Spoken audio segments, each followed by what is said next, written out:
ရုတ်တရက်အထူးလျှော့ဈေးပေးထားတဲ့ဈေးဝယ် app တစ်ခုကျွန်တော်ဖုန်းထဲမှာပေါ်လာတယ်အဲ့ဒီ app ကစိန်ခံကားတွေနဲ့ဗီလာတွေကိုတစ်ခုကို30ဆင်ပဲနဲ့ရောင်းနေတယ်ကျွန်တော်ဗန်လက်ကြံငွေ30ရွံပဲကြံတာကိုကြည့်ပြီးအတွေးနဲ့ဝင်သွားတယ်ဒီလောက်ဆင်းရဲတဲ့ကျွန်တော်လိုလူကိုတောင်လိမ်ဖို့စူးစမ်းနေကြတာလားရှက်စိတ်ဆိုတာမရှိကြတော့ဘူးလား app ကိုပိတ်တော့မဲ့အချိန်မှာမတော်တဆဝယ်ယူရန်ခလုတ်ကိုနှိပ်မိသွားတယ်ချက်ချင်းပဲစာတစ်စောင်ပေါ်လာတယ်ဂုံယူပါတယ် limited edition Porsche ကိုရဆက်တက်ကတရကို18ကိုအောင်မြင်စွာဝယ်ယူပြီးပါပြီ9မိနစ်အတွင်းပစ္စည်းပို့ဆောင်ပေးပါမည်ကျွန်တော်အံ့အားသင့်ပြီးမျက်လုံးပြူးသွားတယ်အဲ့ဒီနောက်ဘန်ကစမဝင်လာတယ်ကတ်နံပါတ်2222မှ30ဆင့်ကိုအောင်မြင်စွာဖျက်တောက်ပြီးပါပြီလက်ကြံငွေ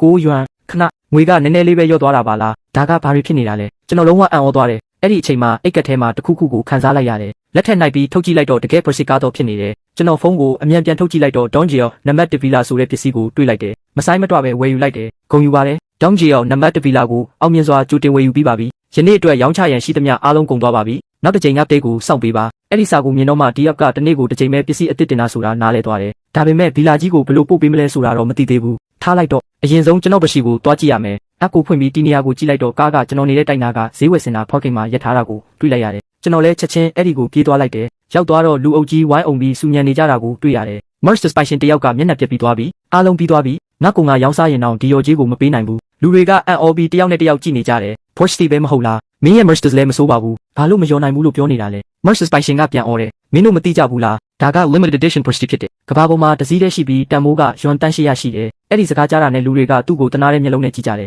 ကျွန်တော်လည်းလူအုပ်ထဲကိုတိုးဝင်လိုက်တော့ Mercedes က Porsche ရဲ့နောက်ပိုင်းကိုပုမိထားတာတွေ့လိုက်ရတယ် Mercedes ဘက်ကတော့စေးသားတွေပျက်စီးသွားပေမဲ့ Porsche ဘက်မှာတော့ချစ်ရတော့မရှိဘူးရပါတယ်ဒီလောက်စိတ်မပြတ်နဲ့ဒီကားအတွက်ရောစရာမလိုဘူးသွားလို့ရပြီ Mercedes ပိုင်ရှင်ကကျွန်တော်ကိုအပေါ်အောက်ကြည့်လိုက်တယ်ကျွန်တော်အဝတ်စားကိုမြင်တော့လှောင်ပြုံးနဲ့ခေါင်းခါပြီးအကိုရေးနောက်နေတာလားဒီကားကဘယ်လိုလုပ်မင်းပိုင်မှာလဲမင်းကပိုင်ရှင်မဟုတ်ရင်ဝင်မရှုံနဲ့သူတို့အငင်းပွားနေတာကိုကြားတော့ကျွန်တော်ပြုံးလိုက်တယ်ပြီးတော့အိတ်ကက်ထဲကကားတော့ကိုထုတ်ပြီးနှိပ်လိုက်တယ်ဗီအတန်ထွက်လာတာနဲ့ Porsche ရဲ့အတွင်းမီးတွေချက်ချင်းလင်းလာတယ်ကားတော့ဖွင့်တန်ထွက်လာတာနဲ့တနေရာလုံးတိတ်ဆိတ်သွားတယ်ပတ်ဝန်းကျင်ကလူတိုင်းရဲ့မျက်နှာမှာမယုံနိုင်တဲ့အံ့အားသင့်မှုတွေအပြည့်ပဲ Mercedes ပိုင်ရှင်ရဲ့အံ့ဩမှုကချက်ချင်းပဲဝမ်းသာအားရဖြစ်သွားတယ်ညီလေးမဟုတ်ဘူးအကိုကြီးကားကဘာမှမဖြစ်ပါဘူးရောစရာလည်းမလိုပါဘူးကျေးဇူးပြုပြီးကားလေးပဲရွှေ့လိုက်ပါလူငင်းချမ်းသာခွင့်ရသွားတဲ့လူသူက Mercedes ပေါ်ကိုချက်ချင်းတက်လိုက်တယ်အင်ဂျင်နိုးပြီးယုံပြည့်တယ်လို့အမြန်ဆုံးမောင်းထွက်သွားတယ်ကျွန်တော်လည်းရင်မောင်းခုံမှာဝင်ထိုင်လိုက်တော့တခါမှမခံစားဘူးတဲ့တက်တောင့်တက်တာမှုကိုခံစားရတယ်မနေနိုင်ပဲတက်ပြင်းချမိတယ်ဒါက Porsche စီးရတဲ့အရာတာပဲလားကျွန်တော်ကရှန်ဟိုင်းမြို့လမ်းမတွေပေါ်မှာအရှင်ရဲ့အရာတာကိုခံစားရင်းမောင်းနေတယ်အဲ့ဒီအချိန်မှာတော့ဝန်တော်ယူရဲ့နာမည်ကြီးစကားတစ်ခုပဲကျွန်တော်ခံစားချက်ကိုဖော်ပြနိုင်တော့တယ်ချမ်းသာတဲ့ဘဝကဒီလောက်တောင်ပြောဖို့ကောင်းတာပဲ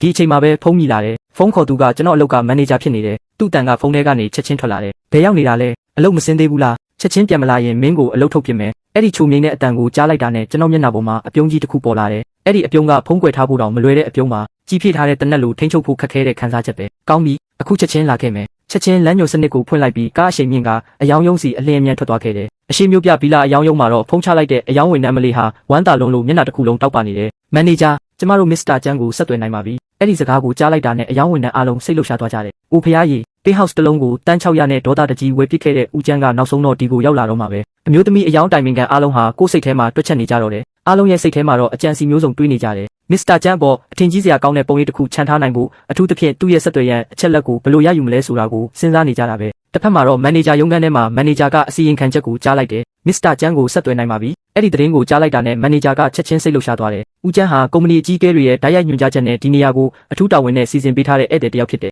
အမှားတစုံတရာဖြစ်ပေါ်ခွင့်လုံးဝမရှိဘူးပေါ်ဆမှုလုံးဝမဖြစ်စေရဘူးသူ့ကိုအကောင်းဆုံးကြိုဆိုရမယ်အမြင့်ဆုံးလေးစားမှုနဲ့အခမ်းရမှာဖြစ်တယ်အဲ့ဒီနောက်မန်နေဂျာကအယောင်ယုံတစ်ခုလုံးလှည့်ပတ်ပြီးဝန်ထမ်းအားလုံးကိုတင်းတင်းကြပ်ကြပ်တတိပေးလိုက်တယ်အခုကစပြီးအားလုံးအကောင်းဆုံးစူးစမ်းကြပါအဲ့ဒီအချိန်မှာကျွန်တော်ကားပါကင်ထဲကိုမောင်းဝင်လာခဲ့တယ်အယောင်ယုံနဲ့ဝင်လိုက်တာနဲ့အမျိုးသမီးအယောင်ဝန်ထမ်းတစ်ယောက်ကအပြုံးနဲ့ရှောက်လာတယ်မင်္ဂလာပါရှင်ဘာများကူညီပေးရမလဲရှင်ကျွန်တော်စကားမပြောရသေးခင်မှာပဲဆူရှာတဲ့အတန်တန်ကကျွန်တော်စကားကိုဖျက်တောက်လိုက်တယ်ရှောင်းလီငါနင့်ကိုမပြောထားဘူးလားဒီနေ့တော့ဘသူကိုမဆိုအဲ့မခံရဘူးဝတ်စားစင်ရင်မှုတက်တက်ရရရှိတဲ့အသက်လက်ပိုင်းအမျိုးသမီးတစ်ယောက်ကကျွန်တော်စီရှောက်လာခဲ့တယ်သူမကကျွန်တော်ကိုခေါင်းကနေခြေဖျားထိကြည့်ပြီးအထင်သေးတဲ့လေတံနဲ့ပြောလိုက်တယ်အိမ်လာမဝဲတာဆိုရင်ချက်ချင်းပြန်ထွက်သွားပါအဲ့ဒီစကားကိုကြားလိုက်တော့ကျွန်တော်မျက်မှောင်ကျုပ်သွားတယ်ဘာအထိပ်ပဲလဲအထဲဝင်ပြီးကြည့်တော့မရဘူးလားကျွန်တော်ကအဲ့ဒီနေရာမှာဆက်ရက်နေသေးတာကိုမြင်တော့သူမကကျွန်တော်ကိုလောင်ပြောင်ပြီးပြောလိုက်တယ်ကျမတို့စီမှာလူတိုင်းကိုအိမ်လိုက်ကြည့်ခွင့်မပေးဘူးရှစ်ပုံစံကိုကြည့်ရတာဘဝဆယ်ခါပြန်မွေးလာရင်တော့ဒီကတိုက်ခန်းတစ်ခန်းကိုတော့ဝင်နိုင်မှာမဟုတ်ဘူးသူမရဲ့မောက်မာတဲ့အပြုတ်မှုကြောင့်ကျွန်တော်မျက်မှောင်ပိုပြီးကျုပ်သွားတယ်ကျွန်တော်ခေါင်းကိုအသာလေးခါလိုက်တယ်ဒီလိုလူမျိုးနဲ့အငင်းပွားနေဖို့စိတ်မဝင်စားတာကြောင့်ဘာမှမပြောတော့ပဲဖုန်းကိုပဲထုတ်လိုက်တယ်အရင်ကခေါ်ခဲ့တဲ့ဖုန်းနံပါတ်ကိုထပ်ခေါ်လိုက်တယ်ချိုတာတဲ့အမျိုးသမီးအတန်ကချက်ချင်းပြန်ဖြေတယ်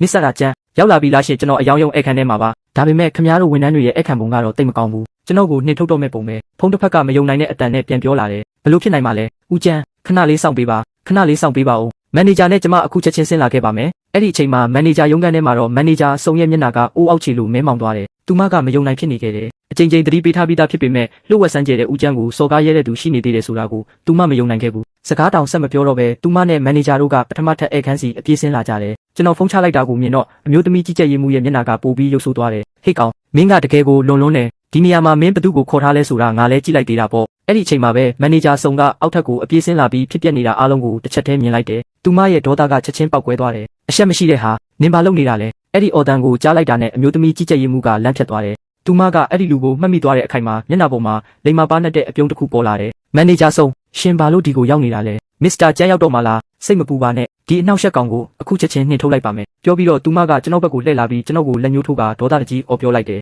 ်ကြားတယ်မဟုတ်လားကျမတို့ရဲ့ VIP ဧည့်သည်ရောက်တော့မယ်မင်းဘာသာထွက်သွားမလားဒါမှမဟုတ်လုံခြုံရေးဝန်ထမ်းတွေကိုခေါ်ပြီးမင်းကိုအပြင်ဆွဲထုတ်ခိုင်းရမလားမန်နေဂျာစုံကတော့ဒေါသထွက်လွန်နေပြီမင်းကဘလို့တတိနဲ့ဒီလိုပြောရတာလဲမင်းဘသူကိုပြောနေတာလဲသိရလားသူ့အော်တန်ကအယောင်ခမ်းမတစ်ခုလုံးကိုဟိန်းထွက်သွားစေခဲ့တယ်ဒေါသတကြီးအော်ပြောပြီးတာနဲ့မန်နေဂျာစုံကအဲ့ဒီအမျိုးသမီးကိုကြော်ဖြတ်ပြီးကျွန်တော်စီကိုတန်တန်မတ်မတ်လျှောက်လာတယ်အယောင်ဝန်ထမ်းအားလုံးအံ့အားသင့်စွာကြည်နေကြတဲ့ရှေ့မှာသူက60ဒီဂရီတိတိဥညွတ်အယိုအသေးပေးလိုက်တယ်မစ္စတာကျန်ရှင့်ကိုစောင့်ခိုင်းမိတဲ့အတွက်ကျမတို့အထူးပဲတောင်းပန်ပါတယ်ကျမကအရှိစင်ကြီးဖုံးအမှတ်တဆိုင်ရဲ့မန်နေဂျာပါကျမကိုရှောင်ဆုံလို့ခေါ်နိုင်ပါတယ်ကျမရဲ့လက်အောက်ဝန်ထမ်းတွေကရှင့်ကိုစိတ်အနှောက်အယှက်ဖြစ်စေမိပါတယ်စိတ်ထဲမထားပေးပါနဲ့မန်နေဂျာစုံအဲ့ဒီလိုပြောလိုက်တဲ့အခိုက်မှာအဲ့ဒီနေရာမှာရှိတဲ့လူအားလုံးအံ့အားသင့်ပြီးစွန့်သွားကြတယ်သူတို့ရှေ့မှာရိုးရိုးရှင်းရှင်းဝတ်ထားတဲ့လူငယ်လေးကတကယ်တော့လှုပ်ဝက်နာမည်ကြီးမစ္စတာကျန်ဖြစ်နေခဲ့တာပဲဒီလောက်အာနာဩဇာရှိတဲ့သူကဒီလောက်တောင်ရိုးရှင်းတဲ့အဝတ်စားနဲ့လာမယ်လို့ဘယ်သူမှမထင်ထားခဲ့ကြဘူးအမျိုးသမီးကြီးကြက်ရေးမှုကတော့ကြောက်လန့်ပြီးတကိုယ်လုံးတုန်နေတယ်မျက်နှာလည်းဖြူဖြောသွားပြီးမန်နေဂျာစုံရှင်နောက်နေတာမဟုတ်ဘူးမလားငါမင်းကိုအရင်ကတည်းကဖောက်သေးဘသူ့ကိုမှအထင်မသေးဖို့ပြောထားတယ်မဟုတ်လားငါပြောတာကိုမင်းလစ်လူရှုလိုက်တာပဲမဟုတ်လားလူစွမ်းအားအရင်မြင့်ဌာနကိုတွားပြီးချက်ချင်းနှုတ်ထွက်စာတင်လိုက်တော့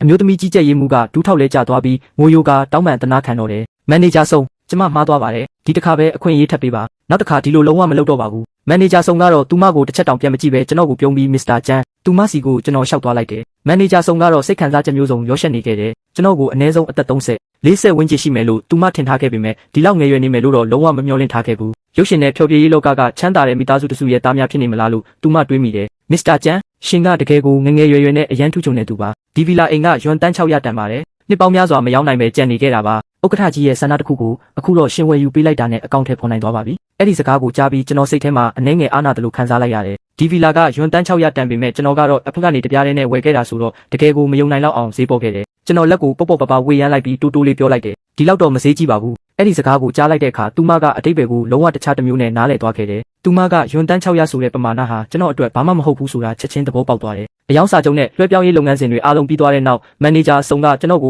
အလွန်လေးစားစွာနဲ့ဝင်ပေါက်ထိလိုက်ပို့ပေးခဲ့တယ်ကျွန်တော်ရဲ့ limited edition Porsche ကားကိုမြင်လိုက်တာနဲ့သူမရဲ့မျက်လုံးတွေအံ့အားသင့်ပြီးပြူးကျသွားတယ်ကားဝါသနာရှင်တယောက်ဖြစ်တဲ့သူမကဒါဟာကဘာပေါ်မှာတစည်းတည်းရှိတဲ့ Porsche 911အထူးထုတ်ဆိုတာကိုချက်ချင်းမှတ်မိလိုက်တယ်ဒီလိုကားမျိုးကိုဝယ်ဖို့ဆိုတာပတ်စံရှိုံနဲ့မလုံလောက်ဘူးဆိုတာသူမကကောင်းကောင်းသိထားတယ်အဲ့ဒီအပြင်အလွန်အားကောင်းတဲ့နောက်ခံအင်အားလည်းရှိဖို့လိုတယ်အဲ့ဒီနေရာကိုရောက်သွားတဲ့အခါကျွန်တော်ရှိမှလုံးချင်းလေးထပ်ဗီလာအင်ကြီးတစ်လုံးကိုပိုင်စမ်းရည်တွင်ဥယျာဉ်နဲ့အပြင်ဘက်ရေကူးကန်မှာအပြည့်စုံရှိနေတာကိုတွေ့လိုက်ရတယ်အဲ့ဒီအချိန်မှာကျွန်တော်တခုခုကိုသတိထားမိလိုက်တယ်ဘေးကဗီလာတစ်လုံးထဲမှာဝစ်စားစင်ရင်တည်တက်တဲ့အမျိုးသမီးတစ်ယောက်ကကော်ဖီခွက်တစ်ခွက်ကိုကင်ထားရင်းဗီလာအမတ်တကူစိုက်ကြည့်နေတယ်ဦးလေးကျန်းဒီဗီလာမှာပိုင်ရှင်အသစ်ရှိသွားပြီလားသူမရဲ့နောက်မှာရက်နေတဲ့အသက်ကြီးအဖိုးကြီးကခေါင်းညိတ်ပြီးပြန်ဖြေလိုက်တယ်ဟုတ်ပါတယ်တခင်မလေးဒီလိုနေရာမျိုးကိုဝယ်နိုင်တဲ့သူဆိုရင်နောက်ခံအင်အားကတာမန်မဟုတ်နိုင်ဘူးသူကချမ်းသာတဲ့လူငယ်တခင်တစ်ယောက်ဖြစ်နိုင်တယ်ပေါ်ပေါ်ဆဆစုံစမ်းမိရင်ကိုယ့်အတွက်ပဲပြဿနာဖြစ်လာလိမ့်မယ်အဲ့ဒီစကားကိုကြားတော့ဦးလေးကျန်းကချက်ချင်းကောင်းမုန်းလိုက်တယ်ကျွန်တော်ပေါ့ဆသွားပါတယ်မတ်တန်အမျိုးသမီးကစိတ်ထဲမှာတွေးလိုက်တယ်သူဒီအိမ်ကိုပြောင်းလာတာကအရန်ကိုပေါ့ပေါ့ပပနဲ့တဘာဝကြလွန်တယ်ဘာခန်းသားမှလည်းမလုပ်ခဲ့ဘူးယွမ်တန်း600တန်တဲ့စိန်ခံအိမ်ကြီးကသူ့အတွက်ဘာမှအရေးမပါတဲ့အရာတစ်ခုလိုပဲဒီလိုဝက်ဆန်းကျဲတဲ့အိမ်ကြီးချင်းကြောင့်ကျမရဲ့စိတ်ဝင်စားမှုကပိုပြီးမြင့်တက်လာတယ်ဦးလေးကျန်း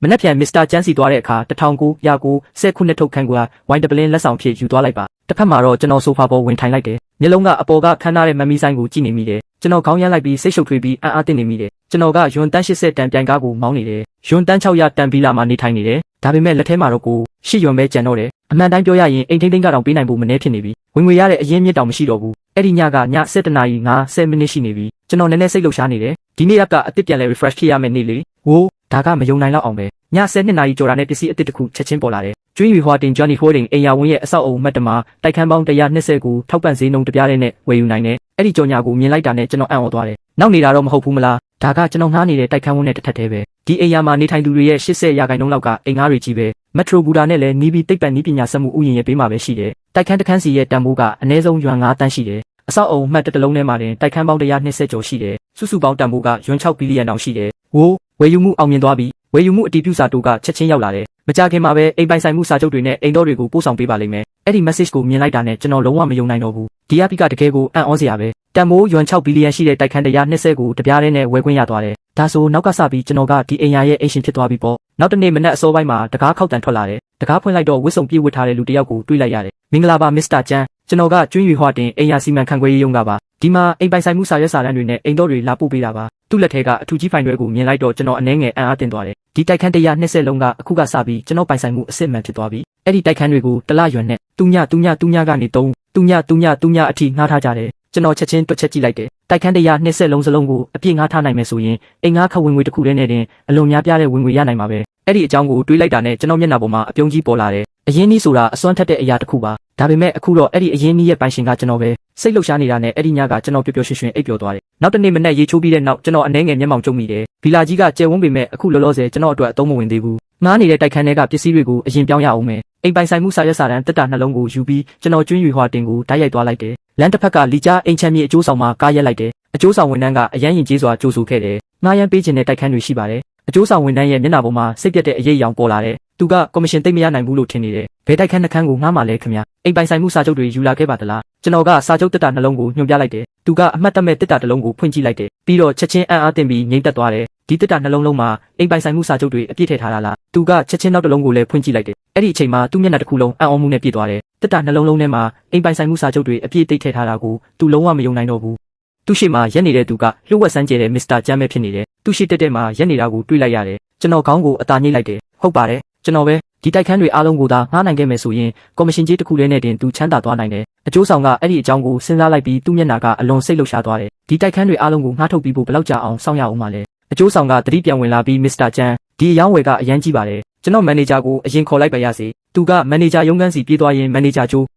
ုးလို့អော်လိုက်တယ်မန်နေဂျာဂျိုးကမျက်မှောင်နှဲငယ်ကျုပ်ပြီးကြည့်လိုက်တယ်ဘာဖြစ်တာလဲငါဖုန်းပြောနေတာမမြင်ဘူးလားမန်နေဂျာဂျိုးမစ္စတာကျန်းရောက်လာပါပြီဒီမှာပါမစ္စတာကျန်းလားမစ္စတာလီလားဒါကကိစ္စတေးသေးလေးပဲမဟုတ်လားသူထပ်ပြီးစူးမလို့လုံနေတော့ရုတ်တရက်တစ်ခုခုကိုတတိယသွားတယ်မင်းပြောတာအဆောက်အုံနှလုံးဝယ်ခဲ့တဲ့မစ္စတာကျန်းကိုဆိုလိုတာလားမန်နေဂျာရှောင်းကျိုးကဖုန်းကိုချက်ချင်းချလိုက်ပြီးအဲကန်ဘက်ကိုအပြေးသွားလိုက်တယ်ကျွန်တော်ကိုတွေ့တာနဲ့သူ့မျက်လုံးတွေကစိတ်လှုပ်ရှားမှုနဲ့တောက်ပလာတယ်ကျွန်တော်လက်ထဲမှာတော့အိမ်ချမ်းမြေစာရွက်စာတမ်းတက်တာနှလုံးကိုကင်ထားတယ်မင်္ဂလာပါမစ္စတာကျန်းကျွန်တော်ကဒီနေရာရဲ့မန်နေဂျာပါရှောင်းကျိုးလို့ပဲခေါ်နိုင်ပါတယ်ကျွန်တော်ခေါင်းညှိလိုက်ပြီးဒီတိုက်ခန်းတွေကိုမြန်မြန်ငှားထုတ်ပေးနိုင်မယ်ဆိုရင်အငှားကိစ္စအားလုံးကိုခင်ဗျားတို့အကျိုးဆောင်ကုမ္ပဏီကိုတည်တံ့အပ်နှံလိုက်မယ်မန်နေဂျာကျိုးကချက်ချင်းစိတ်လှုပ်ရှားသွားတယ်ရင်ဘက်ကိုပုတ်ပြီးဒီကိစ္စမှာကျွန်တော်ထက်ယုံကြည်စိတ်ချရတဲ့သူမရှိပါဘူးမစ္စတာကျန်းအတူတူထမင်းစားရအောင်လားကျွန်တော်လက်ဝဲရမ်းပြီးမြင်လိုက်တယ်မလိုတော့ပါဘူးကျွန်တော်ပစ္စည်းတွေရွှေ့ရအောင်မယ်မန်နေဂျာကျိုးကခဏတာအားအသင့်သွားပြီးချက်ချင်းအလေးနဲ့ပြောလိုက်တယ်ဒီကိစ္စကိုကျွန်တော်တို့ကသာအပ်လိုက်ပါကျွန်တော်နေထိုင်နေတဲ့19ထက်ကတိုက်ခန်းကိုပြန်ရောက်တော့အံ့ဩသွားခဲ့ရတယ်ကျွန်တော်ပစ္စည်းတွေအားလုံးကိုအပြင်ဘက်ကိုပစ်ထုတ်ထားတာတွေ့လိုက်ရတယ်အခန်းထဲဝင်လိုက်တာနဲ့အိမ်ရှင်မကပြုံးပြီးပြောလိုက်တယ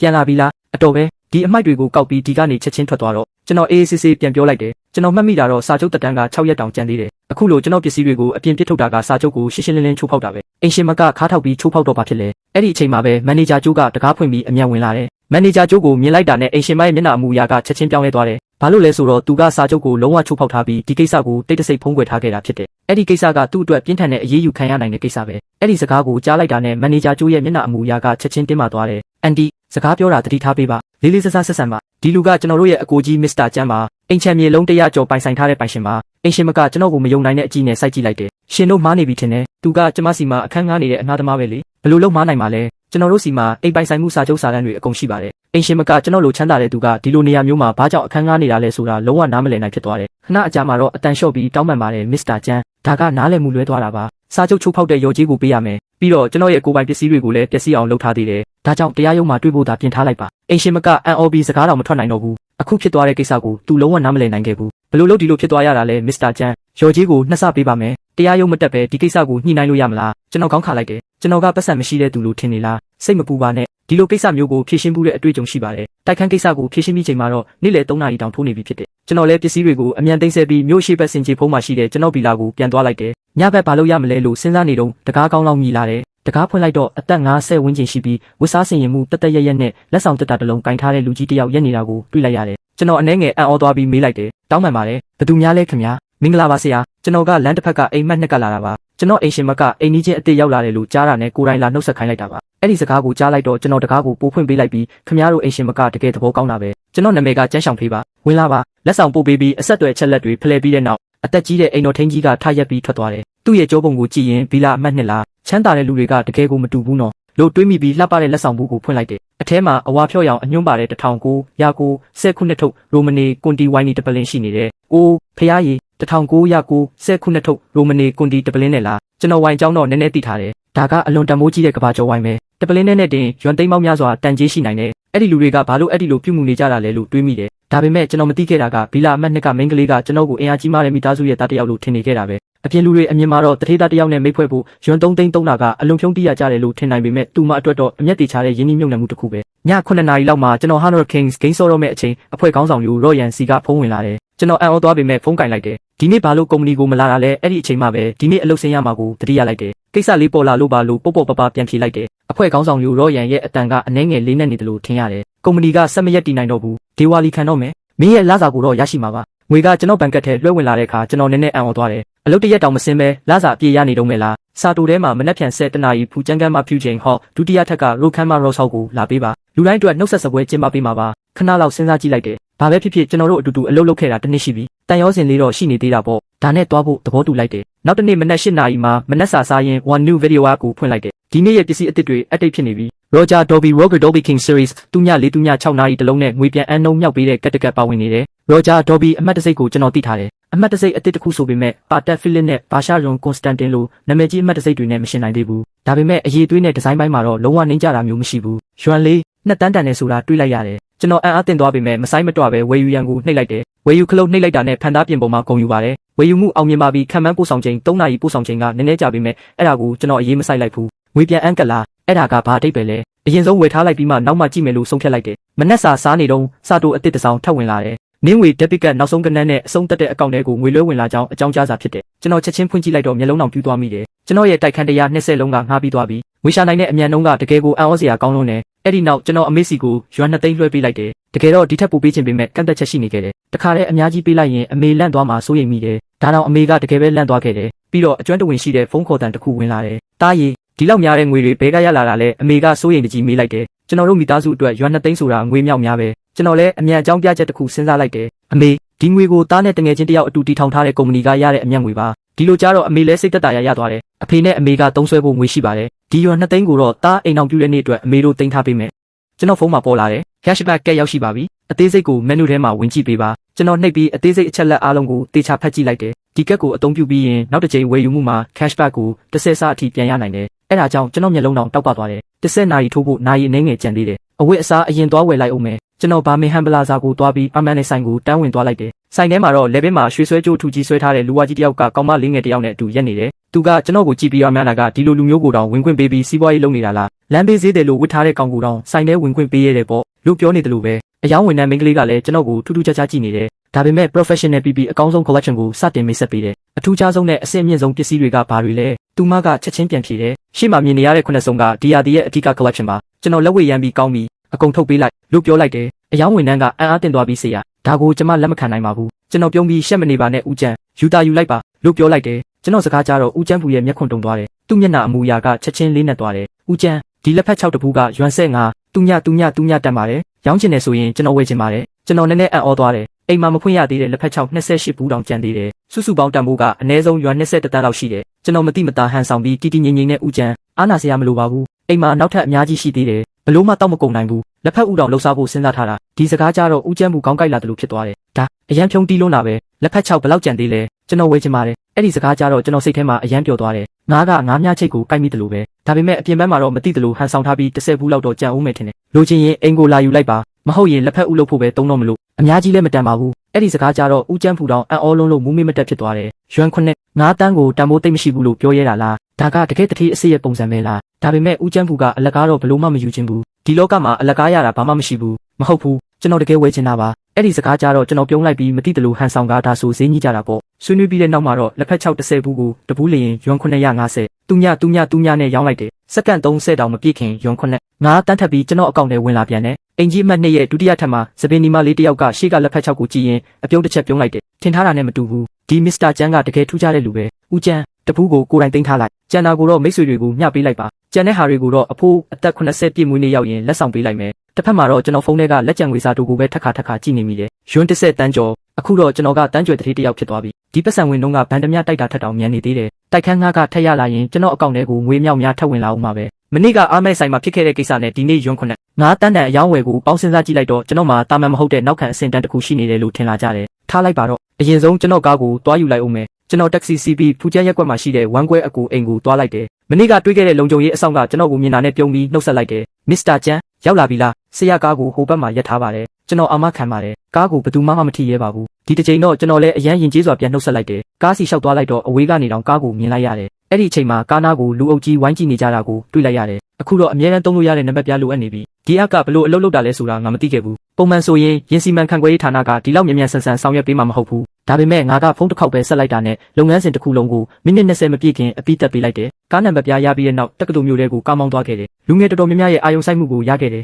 အိမ်မှာစားစရာလည်းတိတ်မကြံတော့ဘူးအဲ့ဒါကိုတွေးရင်တက္ကသိုလ်ရှိကစူပါမားကတ်ပေးမှကားရက်လိုက်တယ်မိနစ်20လောက်ကြာပြီးနောက်ဈေးဝယ်အိတ်တွေကင်ပြီးစူပါမားကတ်ကနေထွက်လာခဲ့တယ်အဲ့ဒီအချိန်မှာငါကားပတ်လည်မှာလူအုပ်ကြီးဝိုင်းအောင်နေတာကိုတွေ့လိုက်ရတယ်မိန်းကလေးတစ်ယောက်ကကားရှိမှတပုံရိုက်နေတယ်သူမကိုခေါင်းဆချေဆုံးကြည့်လိုက်တော့အလှအပအမတ်တရမှာကိုစက်ကြော်လောက်ရတဲ့တဘာဝအလှစစ်စစ်လိုပဲထင်ရတယ်ငါလည်းစိတ်လှုပ်ရှားပြီးအပြုံးနဲ့သူမစီလျှောက်သွားလိုက်တယ်အဲ့ဒီအချိန်မှာ fashion ကြကြဝတ်ထားတဲ့မိန်းမတစ်ယောက်ကငါ့ကိုလက်ဆွဲထားလိုက်ပြီးပြောတယ်ဘာဖြစ်နေတာလဲလူတိုင်းတန်းစီနေတာကိုမမြင်ဘူးလားရှစ်တိုးဝင်ဖို့စူးစမ်းနေတာလားဘေးကမိန်းကလေးတစ်ယောက်ကလည်းဟုတ်တယ်အဲ့ဒီလူကအကျင့်မရှိလိုက်တာဓာတ်ပုံရိုက်နေတာမပြီးသေးဘူးလားဘာလို့အချိန်ကြာကြီးယူနေတာလဲဓာတ်ပုံရိုက်နေတဲ့လှပတဲ့မိန်းကလေးကချက်ချင်းရှက်သွားတယ်ခဏလေးပါမကြခင်ပြီးတော့မှာပါလို့အတန်တိုးတိုးနဲ့ပြောလိုက်တယ်မိတ်ကပ်အထူကြီးလိမ့်ထားတဲ့မိန်းမကထပ်ပြောလိုက်တယ်ရွှွှွှွငါမိတ်ကပ်ကလှရဲ့လားကားပိုင်ရှင်ကငါတို့ကိုသဘောကျမယ်လို့ထင်လားစိတ်မပူနဲ့ငါတို့လိုအလှမျိုးနဲ့ဆိုသူ့ကိုဖမ်းစားဖို့လွယ်ပါတယ်အဲ့ဒီစကားကြတော့သူတို့နှစ်ယောက်ကိုခေါင်းဆချေဆုံးကြည့်လိုက်တယ်မိတ်ကပ်အထူကြီးလိမ့်ထားတဲ့ဟန်ဆောင်မိန်းကလေးနှစ်ယောက်ပဲဒီလောက်ယုံကြည်ချက်တွေဘဲကရလာတာလဲငါခေါင်းရလိုက်တယ်ရွှွှွှွဆိုတဲ့မိန်းကလေးကမျက်ခုံးပင်ပြီးချက်ချင်းပြောတယ်ဘာလို့ခေါင်းရနေတာလဲဒီကားပိုင်ရှင်ကမင်းလို့ထင်နေတာလား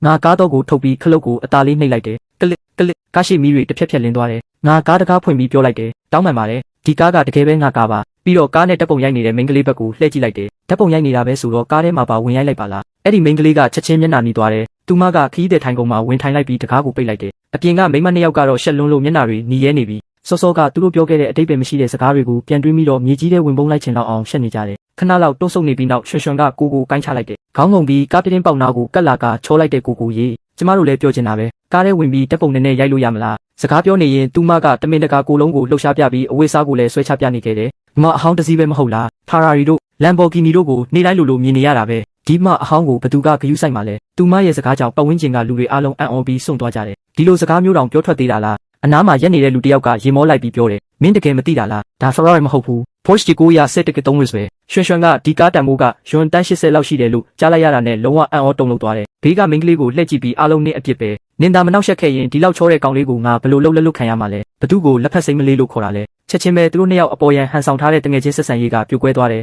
သူတို့နှစ်ယောက်ကအဲ့ဒီနေရာမှာတင်အချင်းချင်းရန်ဖြစ်ပြီးလုံးထွေးတက်ပုတ်နေကြတော့တယ်ဘေးကယောက်ျားတစ်ယောက်ကဝါတကယ်ကြီးလို့ကောင်းတဲ့ပွဲပဲလို့ပြောလိုက်တယ်ဒီဖြစ်ရက်တွေအားလုံးကိုတော့ငါလုံးဝမသိခဲ့ဘူးအဲ့ဒီအချိန်မှာငါကတက္ကသိုလ်မြို့ထဲကိုကားမောင်းထွက်လာနေတော့ဘေးခုံမှာမိန်းကလေးတစ်ယောက်လိုက်ပါလာခဲ့တယ်သူမနာမည်ကတူချန်ဖြစ်ပြီးအနီးကပ်ရှန်ဟိုင်းတက္ကသိုလ်ကဒုတိယနှစ်ကျောင်းသူတစ်ယောက်ပါဓာတ်ပုံရိုက်ချင်ရင်ကားထဲမှာပဲစိတ်ကြရိုက်လို့ရတယ်အဲ့ဒီစကားကြတော့တူချန်ကခေါင်းညှိလိုက်တယ်သူမကဖုန်းကိုထုတ်လိုက်ပြီးရှည်လျားတဲ့ခြေတံတွေကမျက်နှာပြင်တစ်ဝက်လောက်ကိုပြည့်သွားတယ်ကျန်တဲ့ပုံထဲမှာတော့ငါလက်ပတ်နာရီနဲ့ကားအမှတ်တစ်စိတ်လိုကိုပါဝင်နေတယ်အဲ့ဒီတပ်ပုံတွေကိုမြင်လိုက်တော့သူမရဲ့အပြုံးကိုတားမရတော့ဘူးကျွန်တော်ဝတ်ထားတဲ့နာရီကယွန်းတန်းကျော်တန်းနေဆိုတာကိုသူမသိလိုက်တယ်ကျွန်တော်လည်းအနှဲငယ်အံ့ဩသွားတယ်ကားနဲ့ခဏလေးပတ်မောင်းပြီးတော့ကျွန်တော်ကဒူချန်ကိုနေ့လည်စာစားဖို့ဖိတ်လိုက်တယ်ဒူချန်ရဲ့မျက်လုံးတွေတောက်ပသွားပေမဲ့ရှက်တလို့စဉ်းစားနေတယ်လို့ဟန်ဆောင်နေသေးတယ်နောက်ဆုံးတော့သူမကခေါင်းကိုအသာညှိပြီးကောင်းပါပြီလို့ပြောလိုက်တယ်ကျွန်တော်ကတော့ဘူဖေးစားတောက်ဆိုင်တစ်ဆိုင်ကိုအေးအေးဆေးဆေးရွေးလိုက်တယ်ဒူချန်ကတော့ကျွန်တော်သူမကိုဈေးကြီးတဲ့စားတောက်ဆိုင်တစ်ဆိုင်ခေါ်သွားမယ်လို့ထင်ထားခဲ့တာဒါပေမဲ့ကျွန်တော်ကအဲ့ဒီလိုဆိုင်တွေမှာစားလဲမဝဘူးအိမ်ပြန်ရောက်ရင်ခောက်ဆွဲထပ်ပြုတ်စားရအောင်မလို့ရှင်းပြလိုက်တယ်သူမကတော့မရေပဲမနေနိုင်တော့ဘူးအဲ့ဒီအချိန်မှာပဲကုံတိုက်အပေါ်ထက်ကဟော့ပေါ့ဆိုင်တစ်ဆိုင်မှ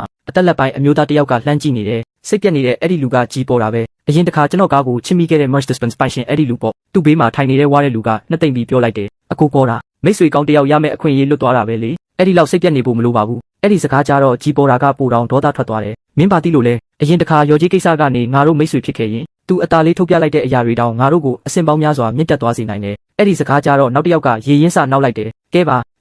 ါရှန်ဟိုင်းကအတိုင်းဝိုင်းကကျင်းပါတယ်နောက်တစ်ချိန်တော့ထပ်တွေ့ကြမှာပါအဲ့ဒီနောက်သူတို့ဆက်စားတောက်ကြပြီးညဘက်အရက်သွားတောက်ဖို့စီစဉ်လိုက်ကြတယ်ထွက်ခါနီးမှာတော့တယောက်ကလှမ်းခေါ်လိုက်တယ်ဒါအကိုပေါ်တာမဟုတ်ဘူးလားဟင်းအကိုဝန်လားကြီးပေါ်တာလှည့်ကြည့်လိုက်တော့စိတ်လှုပ်ရှားစွာကြည့်လိုက်တဲ့ကြီးပေါ်တာကချက်ချင်းမှတ်မိသွားတယ်အဲ့ဒါကစုံချီဟိုင်ပဲသူကကြီးပေါ်တာရဲ့အတိတယောက်ဖြစ်တယ်သူကချမ်းသာလာခါစားလူတယောက်ပါ သူ့မိသားစုကရှန်ဟိုင်းမှာအိမ်အများအပြားပိုင်ဆိုင်ထားပြီးမြေသိမ်းလျော်ကြေးရပြီးနောက်ပိုင်ဆိုင်မှုကယွမ်တန်ပေါင်းများစွာအထိတက်သွားခဲ့တယ်တိုက်ဆိုင်လိုက်တာစုံလေးမင်းဒီမှာဘာလာလုပ်နေတာလဲကျွန်တော်ရေးစားနဲ့စားပြီးခါစားပါအကိုပေါ်တာအကိုတို့အပြင်သွားမလို့လားကျွန်တော်လဲလိုက်လို့ရမလားဒီအချိန်မှာတော့ကျွန်တော်နဲ့ဒူချန်လဲစားပြီးသွားပြီသူမကိုအပြင်မှာခဏဆောင်ခိုင်းပြီးကျွန်တော်ကငွေရှင်းနေလိုက်တယ်ဒါပေမဲ့ဒူချန်ကစားတောက်ဆိုင်ကထွက်လိုက်တာနဲ့တယောက်ကသူမကိုလာပြီးရန်စတော့တယ်ဒါမင်းမဟုတ်ဘူးလားအရင်ကငါတို့ကြောင်းရဲ့ဟာတာကောင်လေးဒီလိုဈေးပေါ်တဲ့စားတောက်ဆိုင်မျိုးကိုတော့လာစားနေတာလားကျွန်တော်အပြင်ထွက်လာပြီးဘာမှမပြောရသေးခင်မှာပဲအဲ့ဒီမိန်းမကဆက်ပြောလာတယ်ဒီလူကမင်းရဲ့ရီစားလားရုပ်ရည်တော့မစိုးဘူးဒါပေမဲ့ဆင်းရဲသားပဲအဲ့ဒီစကားကြတော့ကျွန်တော်မျက်နှာချက်ချင်းတင်းသွားတယ်နင်တို့ကတော့ဈေးကြီးတဲ့စားတောက်ဆိုင်ကနေထွက်လာတာနဲ့တူတယ်နော်အဲ့ဒီလိုပြောလိုက်တာနဲ့အဲ့ဒီမိန်းမကဂုံယူဝင်းကြွားတဲ့မျက်နှာနဲ့ဒါပေါ့ငါတို့နှစ်ယောက်အခုလေးတင်အစင်းမြင့်စတိတ်အသားသွားစားလာတာတယောက်ကိုယွန်းတက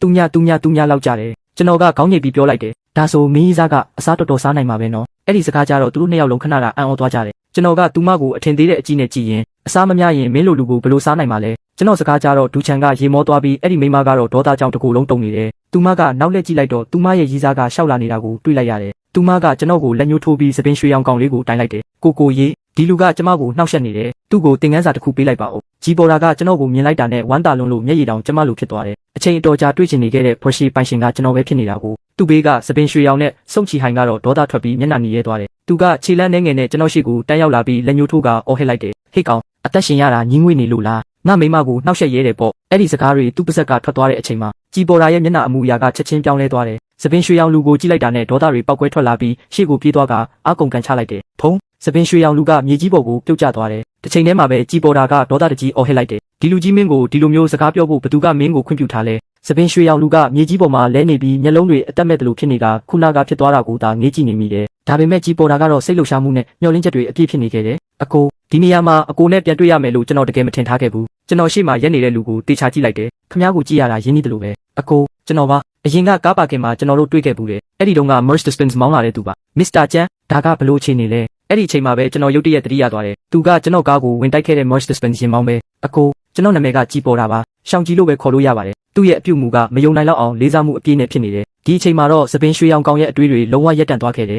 ယ်ဒါကဘလို့ဖြစ်နိုင်တာလဲဘာတွေဖြစ်ကုန်တာလဲပေါ်တာအကိုတောင်ဒီလူကိုအကိုလို့ခေါ်နေရတယ်ဆိုတော့သူကဘသူမှကြားလဲအခုထိဟန်ကြီးပန်ကြီးလုံနေသေးတဲ့စပင်ရွှေရောင်ကောင်ကိုကျွန်တော်ညွှန်ပြလိုက်တယ်ဒီကောင်ကိုခမားသိလားလူတိုင်းရဲ့အကြည့်တွေကစပင်ရွှေရောင်ကောင်စီပြန်ရောက်သွားတယ်သူကအရန်ကြောက်လန့်သွားပြီးနေရာကနေခုံထမိလူနီးပါးဖြစ်သွားတယ်စကားထစ်ထစ်ငေါငေါနဲ့ပြောလိုက်တယ်ပေါ်တာအကိုကျွန်တော်မှားသွားပါတယ်တကယ်ရည်ရွယ်ပြီးလုပ်တာမဟုတ်ပါဘူးကျွန်တော်ကတော့ဘာမှမပြောဘဲသူ့ကိုသာတိတ်တိတ်လေးကြည့်နေလိုက်တယ်ကြည်ပေါ်တာကချက်ချင်းသဘောပေါက်သွားပြီးအတန်မာမာနဲ့អော်လိုက်တယ်ဒီကနေချက်ချင်းထွက်သွားနောက်တစ်ခါငါရှိမှထပ်မပေါ်နဲ့ကျွန်တော်ကိုစော်ကားမိခဲ့တာကြောင့်ကြည်ပေါ်တာကကျွန်တော်စိတ်ကြည်နဲ့မဲ့ရှင်းလင်းချက်တစ်ခုပေးရမယ်ဆိုတာသိနေခဲ့တယ်စပင်ရွှေရောင်ကောင်ကအလန့်တကြားဖြစ်သွားပြီးအလျင်အမြန်တောင်းပန်ဖို့စတင်လိုက်တယ်ပေါ်တာအကိုကျွန်တော်တကယ်မှားသွားပါတယ်ကျွန်တော်မှားသွားပါတယ်ကျေးဇူးပြုပြီးအခွင့်အရေးတစ်ခါလောက်ထပ်ပေးပါကြည်ပေါ်တာကရှန်ဟိုင်းကချမ်းသာတဲ့အတိုင်းဝိုင်းမှာဩဇာအာဏာကြီးမားတဲ့လူတစ်ယောက်ပဲသူကတယောက်ကိုအမီပြက်စရင်သွင်းလိုက်တာနဲ့အဲ့ဒီလူကရှန်ဟိုင်းမှာရှေ့တလန်းတောင်တိုးနိုင်တော့မှမဟုတ်ဘူးကြည်ပေါ်တာကမျက်မှောင်ကျုပ်လိုက်ပြီးစပင်ရွှေရောင်ကောင်ကိုနောက်တစ်ချက်ထပ်ကန်ကထွက်သွားငါ့ကိုတတိယအကြိမ်ထပ်မပြောခိုင်းနဲ့အဲ့ဒီလိုပြောပြီးတော့ကြည်ပေါ်တာကကျွန်တော်ကိုလေးလေးစားစားကြည့်ကမစ္စတာကျန်တွားကြစို့အဲ့ဒီနောက်အားလုံးကတက်လေကဘက်ကိုထွက်သွားကြတယ်စပင်ရွှေရောင်ကောင်ကတော့စိတ်သက်လုံးဝကျိုးပြတ်သွားခဲ့တယ်ဒေါသထွက်ပြီးသူ့ကောင်မလေးကိုပါတစ်ချက်ရိုက်လိုက်ကအားလုံးမင်းကြောင်ပဲမင်းလိုမိန်းမနဲ့တွေ့ခဲ့တာငါဘဝရဲ့အဆိုးဆုံးကန်ဆိုးမှုကြီးပဲတက်လေကားထဲရောက်တော့ကြည်ပေါ်တာကကျွန်တော်ဘေးကဒူချန်ကိုကြည့်ပြီးပြုံးကမေးလိုက်တယ်ဒါကရောက်မလေးလားတကယ်ကိုလှလိုက်တာဒူချန်ကရှက်သွေးဖြာသွားပြီးခေါင်းလေးငုံလိုက်တယ်ကျွန်တော်ကပြုံးပြီးခေါင်းခါလိုက်တယ်မဟုတ်သေးဘူးသူကကျွန်တော်ရဲ့လုပ်ဖို့ကိုင်းမပါဒီစကားကြတော့ဒူချန်ရဲ့မျက်နှာပေါ်မှာစိတ်ပြတ်သွားတဲ့အရေးအယောင်တစ်ခုပေါ်လာခဲ့တယ်ကြည်ပေါ်တာကတော့ရဲလိုက်ပြီးဒီလိုလှတဲ့မိန်းကလေးကိုမစ္စတာကျန်အမြန်လိုက်တင်တယ်နော်မဟုတ်ရင်တခြားလူကလူသွားလိမ့်မယ်ဒူချန်ကပိုပြီးရှက်သွားကမျက်နှာတစ်ခုလုံးနီးရဲသွားခဲ့တယ်ကျွန်တော်ကတော့အကြောင်းအရာကိုပြောင်းလိုက်ပြီးမစ္စတာကြီးဒီနေ့ဘာကိစ္စရှိလို့ဒီကိုရောက်လာတာလဲကြည်ပေါ်တာကအလင်းအမြန်ပြန်ဖြေလိုက်တယ်ဒီနေ့ဒီမှာလေလံပွဲတစ်ခုရှိလို့ပါကြားရတာတော့ရှားပါပစ္စည်းတော်တော်များများပါတယ်တဲ့ဒါကြောင့်လာကြည့်လိုက်တာပါကျွန်တော်ကခေါင်းညှိပြလိုက်တယ်ဒီအချိန်မှာပဲဓာတ်လေကားတကားတဖြည်းဖြည်းပွင့်လာခဲ့တယ်လေလံပွဲကျင်းပမဲ့ခမ်းမကိုကျွန်တော်တို့ရောက်လာခဲ့ကြတယ်စုဆောင်းထားဖို့ဝယ်တဲ့ကားကိုတကယ်ကြီးမောင်းလာတာလားကြည်ပေါ်တာကမယုံနိုင်တော့အောင်အံ့ဩသွားတယ်ဒါပေမဲ့ကျွန်တော်ကတော့အေးအေးဆေးဆေးပဲပြန်ဖြေလိုက်တယ်ကားဆိုတာမမောင်းဘူးဆိုရင်ဘာအတွက်ဝယ်ထားမှလဲမဟုတ်ရင်ဝယ်ထားတာဘာကျိုးရှိမှလဲအဲ့ဒီချမ်းသာတဲ့လူငယ်အုပ်စုကချက်ချင်းသဘောတူလိုက်ကြတယ်ဟုတ်ပါတယ်ကားဆိုတာမောင်းဖို့ပဲလေကျွန်တော်တို့ကအမြင်ကျဉ်းလွန်းသွားတာပါမစ္စတာကျန်ရဲ့စိတ်နေစိတ်ထားကိုကြည့်ပါဦးကျွန်တော်ကအားလုံးကိုမြေအောက်ကားပါကင်စီခေါ်သွားလိုက်တယ်အဲ့ဒီလူငယ်တွေကကားကိုမြင်တာနဲ့ချက်ချင်းချီးကျူးစကားတွေစက်တိုက်ပြောကြတော့တယ်ဒီကားကတကယ်ကိုမိုက်လွန်းတယ်မစ္စတာကျန်ခမ ्या ကတကယ်တော်တာပဲဒီကားကိုတကယ်ဝယ်နိုင်ခဲ့တာပေါ့တန်မိုးကယွန်တန်း80လောက်ရှိမယ်ထင်တယ်အနားမှာရက်နေတဲ့ဒူချန်ကတော့လုံးဝအံ့အားသင့်ပြီးစကားတော်မထွက်နိုင်တော့ဘူးသူ့ရဲ့ကဘာအမြင်တစ်ခုလုံးကပြောင်းပြန်လန်ခံလိုက်ရတယ်လို့ခံစားလိုက်ရတယ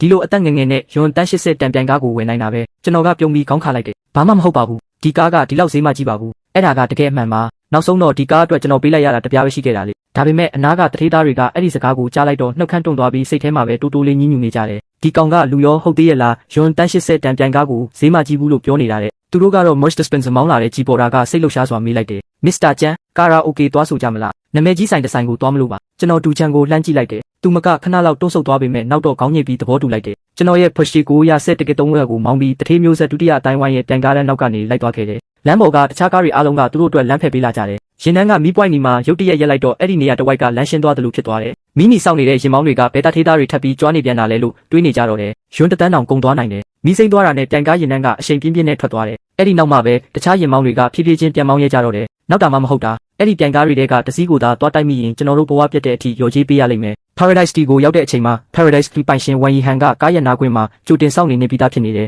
ကျွန်တော်ရဲ့ဖွက်ရှိကိုမြင်လိုက်တာနဲ့သူ့မျက်လုံးတွေပြူးကျသွားတော့တယ်စူပါပြန်ကားတွေကိုအရင်နှစ်သက်တဲ့သူဖြစ်တာကြောင့်ဒီအကန့်အသတ်ထုတ်ဖွက်ရှိမော်ဒယ်ကိုတစ်ချက်ကြည့်ုံနဲ့မှတ်မိသွားတယ်သူစိတ်လှုပ်ရှားလွန်းလို့အပြေးလာကြုံပြီးတော့မလို့ဖြစ်သွားတယ်ဟုတ်တယ်မလားအဲ့ဒီအချိန်မှာဒူချန်နဲ့ကျွန်တော်ကားတကားဖွင့်ပြီးဆင်းလာခဲ့တယ်တထေးဝမ်ယီဟန်ကခဏလောက်အံ့ဩသွားတယ်သူကကျွန်တော်ကိုအရင်ကတခါမှမတွေ့ဘူးအကိုကြီးပေါ်တာဒီလူကဘာတူလဲကြီးပေါ်တာကပြုံးပြီးပြောလိုက်တယ်ဒါကကျွန်တော်ညီရင်းလို့ခင်တဲ့မစ္စတာကျန်ပါတထေးဝမ်ယီဟန်ကကျွန်တော်ကိုတေချာကြည့်ပြီးနွေးနွေးထွေးထွေးနဲ့အထဲကိုဖိတ်ခေါ်လိုက်တယ်တီးတန့်ခန်းထဲဝင်လိုက်တာနဲ့တထေးဝမ်ယီဟန်ကကြီးပေါ်တာကိုတိုးတိုးလေးမေးလိုက်တယ်အကိုကြီးပေါ်တာဒီမစ္စတာကျန်ကအတိအကျဘာတူလဲကြီးပေါ်တာကအတိတ်ပဲပါပြုံးပြီးပြောလိုက်တယ်ဝမ်ယီရှန်ဟိုင်းကရေကတကယ်နဲ့တယ်တချို့ကိစ္စတွေကိုမသိတာကပိုကောင်းတယ်ဒီလိုကားမျိုးကိုရနိုင်တဲ့လူဆိုရင်သူ့နောက်ခံကိုတီးဖို့လိုသေးလို့လားသူ့ရဲ့စွမ်းရည်ကအားလုံးကိုတက်တည်ပြပြီးသားပဲနာရီတော်ကြာတချင်းဆိုပြီးအရက်တောက်ခဲ့ကြပြီးနောက်အနှဲငယ်အရက်တောက်ပြီးနောက်ကျွန်တော်တို့အနီးနားကဟိုတယ်တစ်ခုမှာတဲခိုလိုက်ကြတယ်ဒူချန်အတွက်တီးတန့်ခန်းတစ်ခန်းကြိုတင်ယူပေးလိုက်တယ်ကျွန်တော်ဖုန်းသုံးနေတော့ရုတ်တရက်အခန်းတကားခောက်တန်ကြားလိုက်ရတယ်အကိုအိတ်နေပြီလားကျွန်တော်ထပြီးတကားဖွင့်လိုက်တယ်သူမကိုမြင်လိုက်တဲ့ခဏမှာပဲကျွန်တော်အံ့အားသင့်သွားတယ်ဒူချန်ကအဖြူရောင်ရေချိုးဝတ်စုံကွာကိုဝတ်ထားပြီးလေပင်ပေါက်ကျကျနဲ့တနာစရာကောင်းအောင်ရက်နေခဲ့တယ်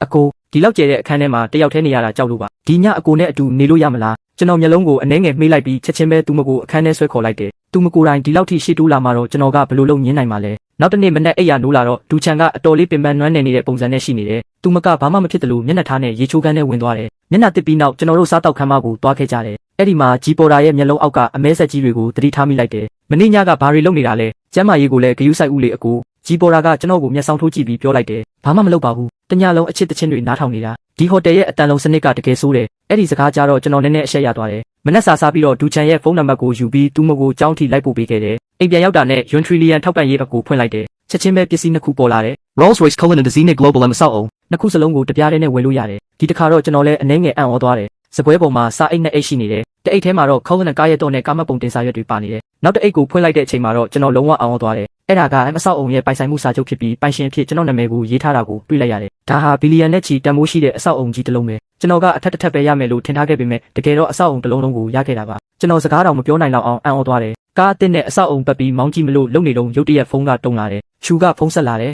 ရှောင်းဖေး East TV ကိုအခုလာပေးလို့ရမလားကျွန်တော်စဉ်းစားကြည့်လိုက်တော့ဒီနေရာနဲ့လည်းတိတ်မဝေဘူးကောင်းပြီပြဿနာမရှိဘူးရှမ်းယူချူကကျွန်တော်စာပြန်တာကိုမြင်လိုက်ရတော့စိတ်အေးသွားပြီးတပြင်းချလိုက်တယ်တကယ်တော့ဒီနေ့အလုပ်အင်တာဗျူးလာဖြစ်တဲ့အချိန်မှာဒရိုက်တာကသူ့မကိုအချိန်ချင်းနေ့လည်စာအတူစားဖို့ဖိတ်ခေါ်ပြီးပို့ပြီးရင်းနှီးချင်တယ်လို့ပြောနေခဲ့တာဒါကြောင့်သူမကချက်ချင်းကျွန်တော်ကိုသတိရလိုက်တယ်ရှမ်းယူချူကအဲ့ဒီအချင်းပြက်ဒရိုက်တာကိုကြည့်ပြီးဒရိုက်တာဂျိုးကျမမှာဒီနေ့ကျမမှာချိန်ထားတာရှိပါတယ်ခဏနေရင်ကျမရဲ့ချစ်သူလာကြိုတော့မှာပါဒရိုက်တာဂျိုးကသူ့ရဲ့ Merch Dispenser ကားတော့ကိုထုတ်ပြပြီးတမင်တကာကြွားဝါလိုက်တယ်ရပါတယ်သူကမင်းရဲ့အနာဂတ်ကိုတကယ်ဂရုစိုက်တဲ့သူဆိုရင်ငါနဲ့နေ့လည်စာတူစားတာကိုနားလည်ပေးမှသိချပါတယ်ဒရိုက်တာဂျိုးကရှမ်းရွှေချူလိုမိန်းကလေးမျိုးဟာအတွေ့အကြုံနဲ့ပြီးအပြစ်ကင်းတဲ့သူလို့ထင်နေခဲ့တယ်ချစ်သူရှိတယ်လို့ပြောတာလဲလိန်ပြောတာပဲဖြစ်မယ်လို့သူယုံကြည်နေတယ်တကယ်ရှိနေရင်တော့သူမအရွယ်ကောင်လေးဆိုတော့ဆင်းရဲတဲ့သူပဲဖြစ်မှာလို့ထင်နေခဲ့တယ်ရှမ်းရွှေချူကမျက်လုံးလှန်ပြီးစိတ်ပြတ်သွားပေမဲ့အခြေအနေကိုအခုချက်ချင်းမဆိုးရွားစေချင်သေးဘူးဘာလို့လဲဆိုတော့ဒရိုက်တာဂျိုးကရှန်ဟိုင်းမှာအတိုင်းဝိုင်းနဲ့အဆက်အသွယ်များတဲ့သူဖြစ်နေလို့ပဲတကားဖွင့်လိုက်တာနဲ့ဒရိုက်တာဂျိုးကကျွန်တော်ကိုမနာလိုတဲ့အကြည့်နဲ့ကြည့်လာတယ်ဒီကောင်ကဘယ်တထေးမိသားစုကလာတာလဲဒီလောက်ငငယ်ရွယ်ရွယ်နဲ့တထေးသားတယောက်လာခေါင်းလန်ကိုတောင်မောင်းလာနိုင်တာပဲလာ